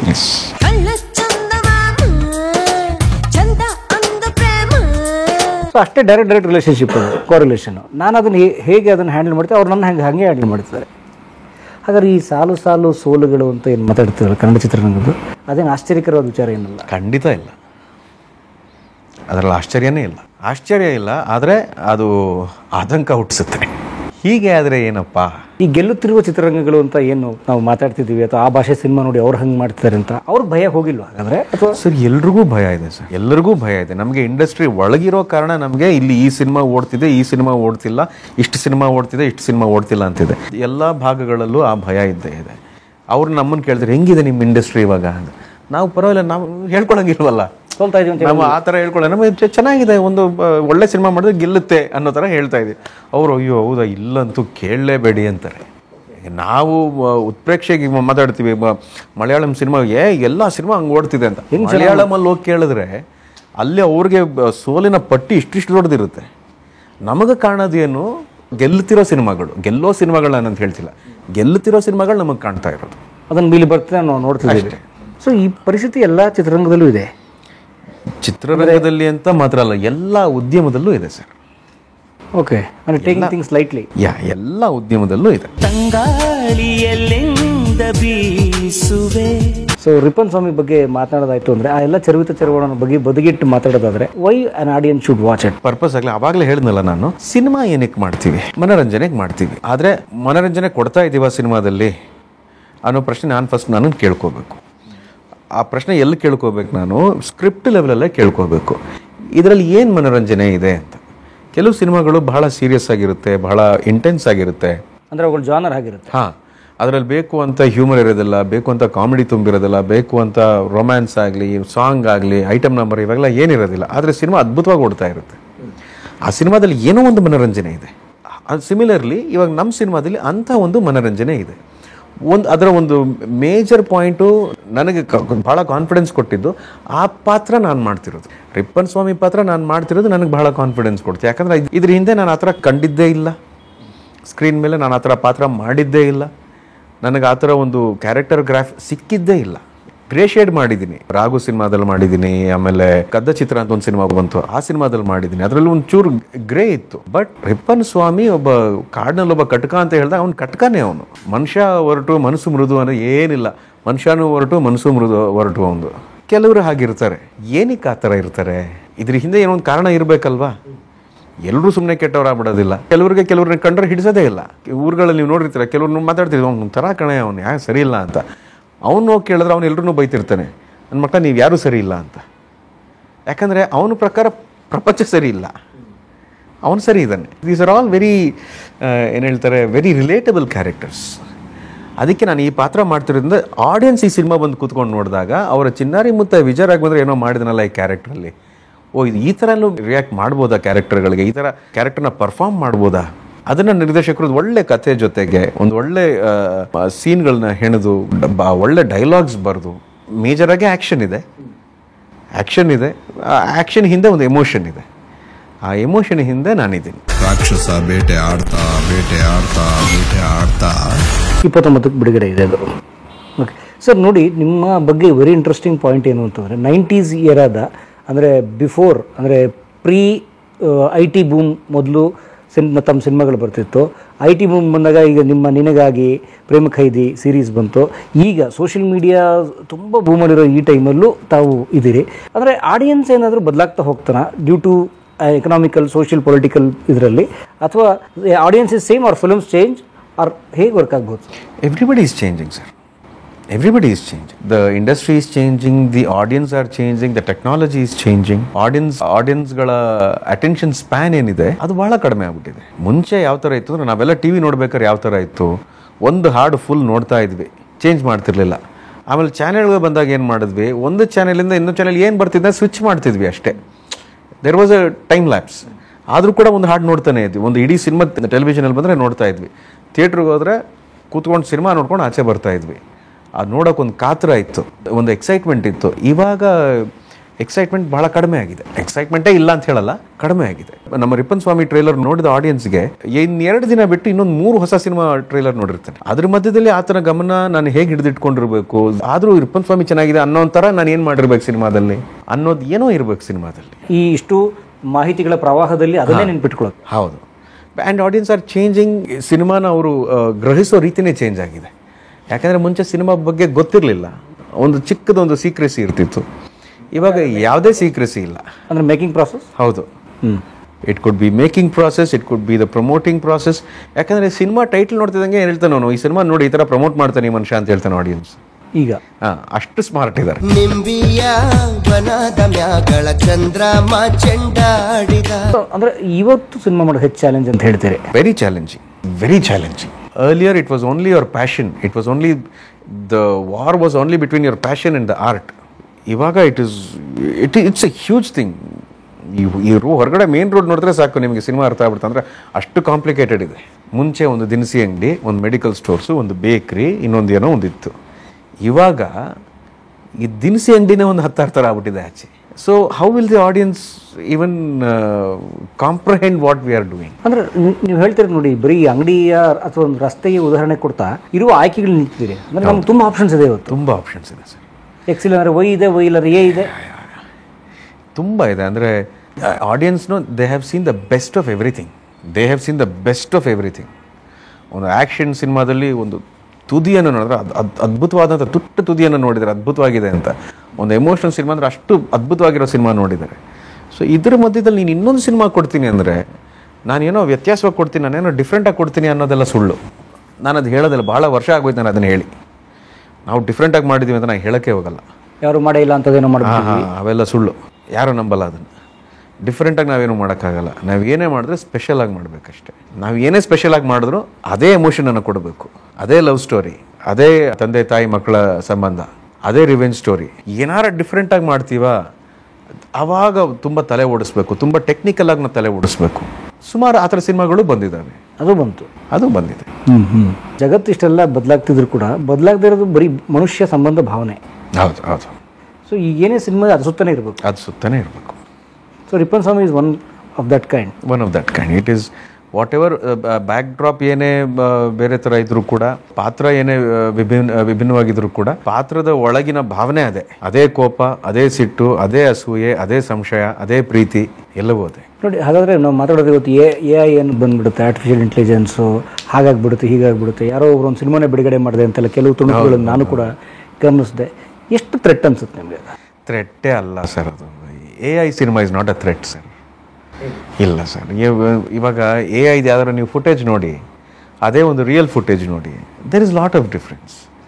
ಮನುಷ್ಯ feel ಆಗಬೇಕು, ನಾನು ಆಡಿಯನ್ಸಿಗೆ ಬಂದು ಕೂತ್ಕೊಂಡು ನೋಡಬೇಕು, ಖುಷಿ ಪಡಬೇಕು ಅಂದಾಗ AI ಏನಕ್ಕೆ ನೋಡ್ಬೇಕಾತ? ಆದರೆ ಇವಾಗ ರಿಲೀಸ್ ಆಗಿದೆ ಭಾಳ ಅದ್ಭುತವಾಗಿ ಮಹಾವತಾರಿ ನರಸಿಂಹ, ಅದನ್ನೇ ನೋಡ್ಬೋದಲ್ಲ. Animation AI it will dupe you ಅಷ್ಟೇ. ಇಟ್ ಈಸ್ ಆರ್ಟಿಫಿಷಿಯಲ್ ಅಗೇನ್, ಆ ಪದದಲ್ಲೇ ಇದೆ. ಅದು ಇಂಟೆಲಿಜೆನ್ಸೇ ಹೌದು, ಆದರೆ ಅದು artificial intelligence. It is not human intelligence. ಅದರಲ್ಲಿ ಯಾವುದೇ ಒಂದು ಫೋಟೋ ನೋಡಿದ್ರು ಕೂಡ ಅದನ್ನು we can see only artificiality in that. No matter how close it is to reality. It can be close to reality, but it still not reality. ಅದೊಬ್ಬ ಮನುಷ್ಯನಿಗೆ ಅರ್ಥ ಆಗಿದೆಯಲ್ಲ. So it is not a threat, but it is very, ಅಂದರೆ ಅದರಿಂದ opportunities ಸಾಗರದಷ್ಟಿದೆ. Artificial ಇಂಟೆಲಿಜೆನ್ಸಿಂದ ನಾವು ಏನಾದ್ರು ಐಡಿಯಾಗಳನ್ನ create ಮಾಡ್ಬೋದು, ಅದು ನಮಗೆ ಉಪಯೋಗ ಆಗೋವಂಥ ವಿಚಾರಗಳನ್ನ ಕ್ರಿಯೇಟ್ ಮಾಡ್ಬೋದು. ಮತ್ತು ಆರ್ಟಿಫಿಷಿಯಲ್ ಇಂಟೆಲಿಜೆನ್ಸ್ನ ಬಳಸ್ಕೊಂಡು ಮಾರಕವಾಗಿ ಅದನ್ನು ಬಳಸೋದು, ಇನ್ನೊಬ್ಬರಿಗೆ ಅದು ಇನ್ನೊಬ್ಬರ ಮನಸ್ಸನ್ನು ನೋವು ಕೊಡೋ ಹಾಗೆ ಅದನ್ನು ಬಳಸೋದು, ಅವ್ನಿಗೆ ಬೇರೆ ಯಾವುದೋ ವಿಕೃತ ಮನಸ್ಥಿತಿಗೆ ಅವನ ಒಂದು ಸಮಾಧಾನಕ್ಕೆ ಬಳಸ್ಕೊಳ್ಳೋದು, ಅದು ಕೂಡ ಸಾಧ್ಯತೆ ಇದೆ. ಅದನ್ನು ತಡೆ ಹಿಡಿಯೋ ಕೆಪಾಸಿಟಿ ಯಾರಿಗಿರೋದು? Same, it is with the people only. ಒಳ್ಳೆ ವಿಚಾರಕ್ಕೆ ಗಮನ ಕೊಟ್ಟರೆ ಆಟೋಮೆಟಿಕಲಿ ಅಂಥ ವಿಚಾರಗಳಿಗೆ ಗಮನ ಹೋಗುತ್ತೆ. ಆವಾಗ ಅವ್ರಿಗೊಂದು ಮನವರಿಕೆ ಆಗುತ್ತೆ.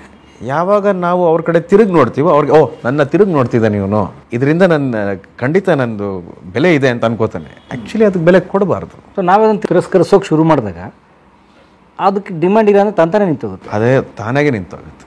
ಸೇಮ್ ಲೈಕ್ ಒಂದು ಅಂಗಡಿಗೆ ಯಾರೋ ಬಂದಾಗುತ್ತೆ, ಅಂಗಡಿ ಅದು. ಹೌದು.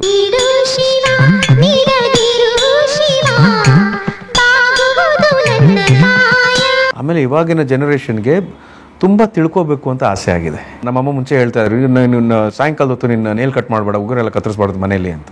ಸಂಜೆ ಯಾಕೆ ಅಂತ ನಾವು ಕೇಳಿದಾಗ, ಮಾಡಬಾರ್ದು ಅಷ್ಟನ್ನು ಏನು ಪ್ರಶ್ನೆ ಮಾಡೋದು ಅನ್ನೋರು. ಅದ್ರ ಹಿಂದೆ ಸೈನ್ಸ್ ಏನಿದೆ, ಮುಸ್ಸಂಜೆಯಲ್ಲಿ ಮಾಡಿದಾಗ ಏನಾಗುತ್ತೆ, ಅವಾಗಿನ ಟೆಂಪ್ರೇಚರ್ ಆಗಲಿ, ಅವಾಗಿನ ಏನು ಹೇಳ್ತಾರೆ ಸೆನ್ಸಿಟಿವಿಟಿ ನೇಚರ್ ಆಗಲಿ ಬೇರೆ ಥರ ಇರುತ್ತೆ. ಎಲ್ಲೋ ಒಂದು ಕಡೆ ಉಗುರು ಸೇರ್ಕೊಳ್ಳುತ್ತೆ, ಮಕ್ಕಳು ಏನಾರು ಬರ್ತಾರೆ, ಮಕ್ಕಳು ತೊಗೋತಾರೆ, ಅದು ಅಕಸ್ಮಾತ್ ಬಾಯಿಗೆ ಹಾಕೊಂಡ್ಬಿಡ್ತಾರೆ ಅನ್ನೋ ಥರ ಎಲ್ಲ ಇರುತ್ತೆ. ಹಗಲೊತ್ತಲ್ಲಿ ಮಾಡು ಅಂತ ಹೇಳಿದೆ, ಯಾಕಂದರೆ ಹಗಲೊತ್ತು ಇಟ್ ಈಸ್ ನೆಗೆಟಿವ್ ಎನರ್ಜಿನ ಸನ್ ರೇಸು ಎಳ್ಕೊಳ್ಳೋ ಸಮಯ. ನೀವು ಬೆಳಗ್ಗೆ ನೋಡಿದ್ರೆ ಗೊತ್ತಾಗುತ್ತೆ. ಬೆಳಗಿನ ಜಾವ ಮನೇಲಿದ್ದರೆ ಆ ಡಸ್ಟ್ ಎಲ್ಲ ಕಿಟಕಿ ಆಚೆ ಹೋಗ್ತಾ ಇರುತ್ತೆ, ಎಲ್ಲ ಎದ್ದೇಳ್ತಾ ಇರುತ್ತೆ. So that is the cleansing time. So it's very simple. But ಅವ್ರಿಗೆ ಅಷ್ಟು ಹೇಳೋಕ್ಕೆ ಪೇಷನ್ಸ್ ಇರಲ್ಲ ಪಾಪ ಅವ್ರಿಗೆ. ಇವಾಗ ನಮಗೆ ತುಂಬ ಪೇಷನ್ಸ್ ಇದೆ, ಯಾಕೆಂದರೆ ಒಂದು ಫ್ಯಾಮಿಲಿಗೆ ಒಂದೇ ಮಗು ಮ್ಯಾಕ್ಸಿಮಮ್. ನಮ್ಮಮ್ಮ 3 ಜನ ಇಟ್ಕೊಂಡು ನನ್ನ ಮಕ್ಳು ನಿಮಗೆಲ್ಲ ಹೇಳ್ಬೇಕು, ಮಾಡಬೇಡ ಅಂದ್ರೆ ಮಾಡಬೇಡ ಅಷ್ಟೇ ಅಂತ ಹೇಳೋರು ಅಷ್ಟೇ. ಯಾಕಂದ್ರೆ 3 ದಿನ ಸಾಕೋದೇ ದುಡ್ಡು ಅಷ್ಟೇ. So but this generation is open for knowledge. They are open for knowledge, they are open behind superstition. ಈ ಎಲ್ಲ ಸೂಪರ್ಸ್ಟಿಷನ್ ಹಿಂದೆನೂ ಯಾವುದೋ ಒಂದು ಸೈನ್ಸ್ ಇದೆ, ಇದ್ರ ಹಿಂದೆ ಏನೋ ಕಾರಣ ಇದೆ, ಇದ್ರ ಹಿಂದೆ ಹಿಸ್ಟ್ರಿ ಇದೆ. ರಾಮಾಯಣ ಮಹಾಭಾರತನೇ ಮಿಥಾಲಜಿ ಇಲ್ಲ, ಇಟ್ ಈಸ್ ಹಿಸ್ಟ್ರಿ ನಾವು ಅಂತ ಹೇಳಿ ಅದ್ರ ಹಿಂದೆ ಹೋಗಿರುವಂಥ ಜನ್ರೇಷನ್ ಇದೆ ಇವಾಗ. So imagine what is the potential of good information to be spread around. ಅದು ಅಷ್ಟು ಇನ್ಫಾರ್ಮೇಷನ್ ಬೇಕಾ ಒಬ್ಬ ಸಾಮಾನ್ಯನ ಬದುಕಿಗೆ? ಅಲ್ಲ, ಯಾವ್ಯಾವ ಹಂತದಲ್ಲಿ ಎಷ್ಟು ಇನ್ಫಾರ್ಮೇಷನ್ ಬೇಕು ಅನ್ನೋದು ಮುಖ್ಯ ಸರ್. ಈಗ ನನ್ನ ಮಗನಿಗೆ ತೊಗೊಂಡೋಗ್ಬಿಟ್ಟು ನೀನು ವೇದಗಳ ಬಗ್ಗೆ ತಿಳ್ಕೊ, ನೀನು ಇತಿಹಾಸದ ಬಗ್ಗೆ ತಿಳ್ಕೊ, ಅದು ಯಾಕಾಯಿತು, ಯಾಕೆ ರಾಮ, ಯಾಕೆ ಕೃಷ್ಣ, ಯಾಕೆ ಕರ್ಣ, ಯಾಕೆ ಇನ್ನೊಂದು ಗ್ರಹ, ಅಷ್ಟೊಂದು they can not take the information surge. ಇವಾಗ ಆಗ್ತಿರೋದು ಅದೇ ಇನ್ಫಾರ್ಮೇಷನ್ ಸರ್ಜ್, ಅಂದರೆ ಮಾಹಿತಿಯ ಪ್ರವಾಹ ಆ ಥರ ಆಗೋಗಿದೆ. ನನಗನ್ಸಿದ ಪ್ರಕಾರ ನಿನಗೆ ಅಷ್ಟೊಂದು ಇನ್ಫಾರ್ಮೇಷನ್ ಬೇಡ ಇವಾಗ. ಎಷ್ಟು ಬೇಕಷ್ಟು ತಗೋ, ಆದರೆ ಅದನ್ನು ಹೇಳೋರು ಯಾರು? ನಿನಗೆ ಇನ್ಫಾರ್ಮೇಷನ್ ಇಷ್ಟು ಸಾಕು ಅಂತ ಹೇಳೋರು ಯಾರು ಎಲ್ಲ ಮನೆಯಲ್ಲೂ? That is one of the reasons why I call myself a little old fashion, but I am very proud to be a little old fashion. I am very proud to be little old fashion. Old fashion is important. ಅಂದರೆ ಇವತ್ತಿಗೆ update ಆಗಬೇಕು, ನಾನು ಇವತ್ತಿನ ಆಗ್ಬೋದು, but my fashion sense is old only. ನಾನು jeans pant ಹಾಕೋಬೋದು, ಖಂಡಿತ ನಾನು ಜೀನ್ಸ್ ಪ್ಯಾಂಟ್ ಹಾಕೋತೀನಿ, ಆದರೆ ನಮ್ಮ ಮನೇಲಿ ನಾನು ಯಾವುದೋ ಒಂದು ಕಾರ್ಗೋ ಶಾರ್ಟ್ಸ್ ಹಾಕೊಂಡು ಕೂತ್ಕೋತೀನಿ. ಆದರೆ ಹಿರಿಯರು ಯಾರು ಬಂದಾಗ ಎದ್ದು ನಿಂತ್ಕೊಳ್ಳೋದು, ಚಡ್ಡಿ ಹಾಕೊಂಡೆ ನಮಸ್ಕಾರ ಮಾಡ್ಬೋದಲ್ಲ, ಅದನ್ನ ಹೇಳ್ತಿರೋದು. ಅದು thought process. Yes yes yes, very nice. ರಾಣಿ ಜೇನು ಬಂತು ನೋಡು, ಕಾಲೇಜಿನ ಕ್ಯಾಂಪಸ್ ಎಲ್ಲ. ಈಗ ಒಬ್ಬ ನಟ ಅಥವಾ ಒಬ್ಬ ಕಲಾವಿದ 30-35 ವರ್ಷ ಒಂದು 3-3.5 ಡಿಕೇಡ್ ಸಲ್ಲೋದು ಹೇಗೆ? ಏನು ಸೀಕ್ರೆಟ್? ಜನರಿಗೆ ಥ್ಯಾಂಕ್ಸ್ ಹೇಳ್ಬೇಕು ಸರ್. ಏನು ಅದರಲ್ಲಿ ಏನಿದೆ ಸರ್ ಸೀಕ್ರೆಟ್? ಇದು ಯಾರು ನಂಗೆ ಲೇಖ್ಯ ಮಾಡಿಕೊಟ್ಟಿದ್ರಾ? ಕ್ಷಮೆ ಇರಲಿ, ನಾನು ಇದನ್ನು ಪರ್ಪಸ್ಫುಲಿ ಕೇಳ್ತೀನಿ. ಯಾಕಂದರೆ 2 ವರ್ಷದಿಂದ ಕಂಡಂತಹ ಕಲಾವಿದ ಅವತ್ತಿನ ಸ್ವಲ್ಪ ಯಶಸ್ಸು ಕೂಡ ಕಂಡಂಥವ್ರು 2 ವರ್ಷ ಆದಮೇಲೆ ನಮ್ಮ ಸೈಕೆ ಎಷ್ಟೋ ಜನ ಸಹಿಸ್ಕೊಳಕ್ಕಾಗಲ್ಲ. ಆದರೆ 35 ವರ್ಷ ಒಬ್ಬ ನಟ ಬಾಳ್ಕೆ ಬರೋದು ಹೆಂಗೆ? ಅದೇ ಸರ್, ನನ್ನ ಪುಣ್ಯ ಅದು ಒಂದು, ನಿಜವಾಗ್ಲೂ ಪುಣ್ಯ ಯಾವುದೋ ಜನ್ಮದ ಪುಣ್ಯ ಇರಬೇಕು, ಅದೃಷ್ಟ ಇರಬೇಕು. ನಮ್ಮ ತಂದೆ ತಾಯಿ, ನಮ್ಮ ಅಪ್ಪಾಜಿಗಿದ್ದಂತಹ ಹೆಸರು, ಆಮೇಲೆ ಅಫ್ಕೋರ್ಸ್ ನಮ್ಮ ದೊಡ್ಡ ಮಾಮ ಡಾಕ್ಟರ್ ರಾಜ್ಕುಮಾರ್ ಅವರು, ನಮ್ಮ ದೊಡ್ಡತ್ತೆ ಪಾರ್ವತಮ್ಮನವರು, ಅವ್ರು ಇದ್ದಿದ್ರಿಂದ ಅವಾಗ ಏನಾಯ್ತು, ಅಪ್ಪಾಜಿ ಇಂಡಸ್ಟ್ರಿಯಲ್ಲಿ ಇದ್ರು. ನಮ್ಮ ಅಪ್ಪಾಜಿ ಅದನ್ನೇ ಒಪ್ಕೊಳ್ಳೋದು, ನಮ್ಮ ಅಕ್ಕ ಕರೆದಿದ್ದಕ್ಕೆ ನಾನು ಇಂಡಸ್ಟ್ರಿಯಲ್ಲಿ ಇರೋದಿಲ್ಲ, ನಾನು ಇಂಡಸ್ಟ್ರಿಯಲ್ಲಿ ಇರ್ತಿರ್ಲಿಲ್ಲ ಅಂತ. ನಮ್ಮ ತಂದೆ ಇಂಡಸ್ಟ್ರಿಯಲ್ಲಿ ಇದ್ದಿದ್ದಕ್ಕೆ ನಮಗೆಲ್ಲೋ ಅದರ ಒಂದು ವಾತಾವರಣದಲ್ಲಿ ಬೆಳೆಯುವಂಥ ಅವಕಾಶ ಆಯಿತು. ಆ ವಾತಾವರಣದಲ್ಲಿ ಬೆಳೆಯುವಂಥ ಅವಕಾಶ ಇದ್ದಿದ್ರಿಂದ ಚಿನ್ನಾರಿ ಮುತ್ತ ಸಿನಿಮಾಗೆ ನಾಗಾಭರಣ ಅಂಕಲ್ ಕರೆದಂಗಾಯ್ತು.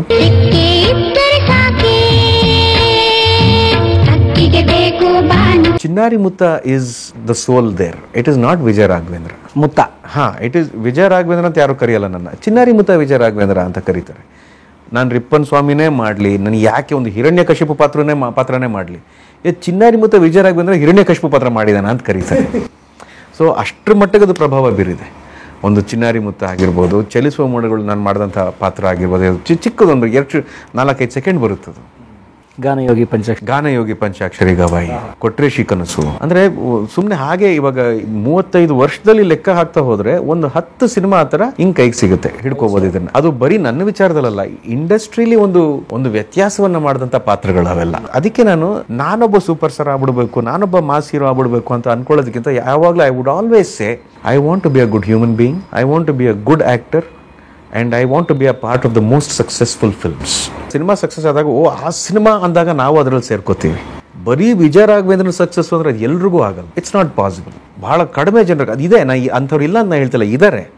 ಅದು ಯಾವಾಗ ಎಲ್ಲರ ಕೈಲೂ ಆಗೋಕ್ಕಾಗಲ್ಲ. ಸೊ ನನಗೆ ಏನಿದೆ ನನಗೆ ಗೊತ್ತು, ನನಗೆ ನನ್ನ ಪ್ರಾಪ್ತಿಗೆ ಎಷ್ಟು ಬರುತ್ತೆ, ಭಗವಂತ ಎಷ್ಟು ಕೊಡ್ತಾನೆ ಅನ್ನೋದರ ಒಂದು ಸಣ್ಣ ಐಡಿಯಾ ಇದೆ ನನಗೆ. ಸೊ ಅದನ್ನು ನಾನು ನೆಮ್ಮದಿಯಾಗಿ ಸಂತೃಪ್ತನಾಗಿ ಕೆಲಸ ಮಾಡ್ಕೊಂಡು ಹೋಗ್ಬೋದು.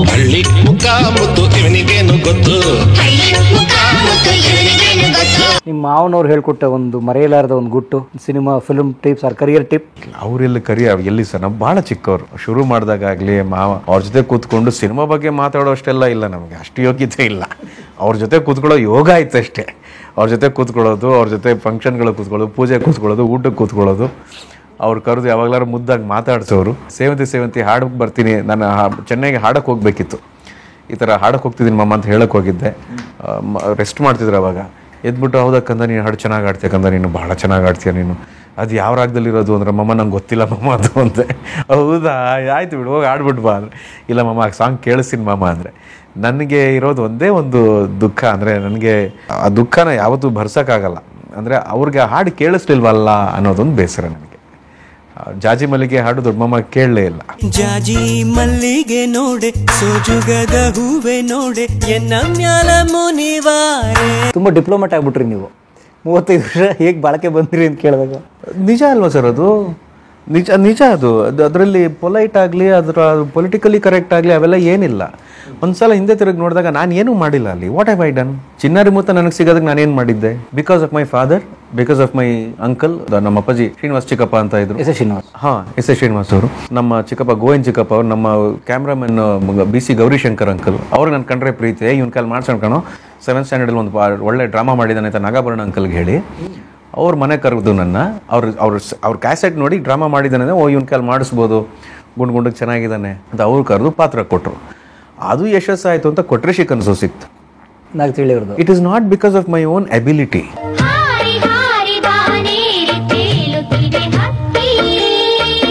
ನಿನಗಾಗಿ ಮಾಡಿದೆ. ಈಗ ನಿನಗಾಗಿ ಮಾಡಿದಾಗ ದಿ ಓನ್ಲಿ ಥಿಂಗ್ ದಟ್ ಇವಾಗ ಹೇಳ್ತಾರಲ್ಲ, ನಿನಗೇನು ಬಿಡಪ್ಪ ಈಸಿ, ನಿನಗೆ ವಿಜಯ ರಾಘವೇಂದ್ರ ನಿನಗೆಲ್ಲ ಭಾಳ ಈಸಿ, ನಿನಗೆ ಟಚ್ ಇದೆ ಅಂತ.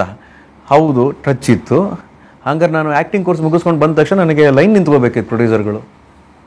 ಎಲ್ಲಿ ಮಾಡಿದ್ರಿ ಆ್ಯಕ್ಟಿಂಗ್ ಕೋರ್ಸ್? ಚೆನ್ನೈಯಲ್ಲಿ. ಆಫ್ಟರ್ ಚಿನ್ನಾರಿ ಮುತ್ತ? ಆಫ್ಟರ್ ಮೈ ಡಿಗ್ರಿ ಮುಗಿಸ್ಕೊಂಡು ನಮ್ಮ ತಂದೆ ಭಾಳ ಕ್ಲಿಯರ್ ಇದ್ರು, ನೀನು ಆ್ಯಕ್ಟಿಂಗ್ ಮಾಡಬೇಕಾ, ಆ್ಯಕ್ಟಿಂಗ್ ಕೋರ್ಸ್ ಮಾಡ್ಕೊಂಡು ಬಾ. ಚಿನ್ನಾರಿ ಮುತ್ತ ಎಲ್ಲ ಮಾಡಿದ್ದು ನೀನು ಮಾಡಿದಲ್ಲ, ಅದು ಪ್ರತಿ ಶಾಟು ನಾಗಾಭರಣಕಲ್ಲಿ ಆ್ಯಕ್ಟ್ ಮಾಡಿ ತೋರಿಸಿದ್ದು ನನಗೆ ಈ ಥರ ಎಕ್ಸ್ಪ್ರೆಷನ್ ಮಾಡ್ಬೇಕು ನೀನು ಅಂತ. ನನಗೆ ಮಾತ್ರ ಅಲ್ಲ, ಪ್ರತಿಯೊಂದು ಮಗುಗೂ ಆ್ಯಕ್ಟ್ ಮಾಡಿ ತೋರಿಸಿದ್ರು ನಾಗಾಭರಣಕಲ್ಲಿ. ಅವರೇ ಅಲ್ಲಿ ಅವ್ರ ಜೊತೆ ಇದ್ದಾಗ ಅವರ ಒಂದಷ್ಟು ಹುಡುಗರು ಸ್ಟೇಜಲ್ಲಿ ಆಲ್ರೆಡಿ ಡ್ರಾಮಾ ಮಾಡಿದ್ರು ಹುಡುಗರು ಒಂದಷ್ಟು ಜನ ಆ್ಯಕ್ಟ್ ಮಾಡಿದರು, ಅವ್ರಿಗೂ ಕೂಡ ಇನ್ಸ್ಟ್ರಕ್ಟ್ ಮಾಡ್ತಾಯಿದ್ರು.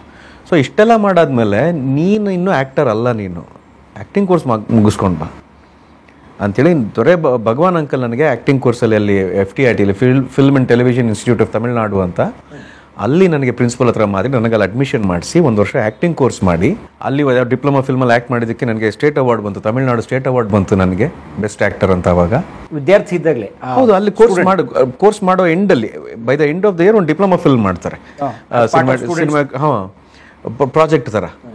ಅದು ಸ್ಟೇಟ್ ಅವಾರ್ಡ್ ಬಂತು ನನಗೆ. ಅದಾದ್ಮೇಲೆ ನಾವು ಫೋಟೋಸ್ ತೆಗಿಸ್ದೆ, ಯಾರು ನನಗೆ ಬಾಪ್ಪ ನೀನು ಇಂಥವ್ರ ಫ್ಯಾಮಿಲಿ ಎಲ್ಲ ಬಾ ನಿಂಗೆ ಅವಕಾಶ ಕೊಡ್ತೀನಿ, ಯಾರು ಕೊಡ್ತಾರೆ? ಚಿನ್ನಾರಿ ಮುತ್ತ ಬಂದರು ಬನ್ನಿ ಮನೆ ಆಗ್ತಾರೆ.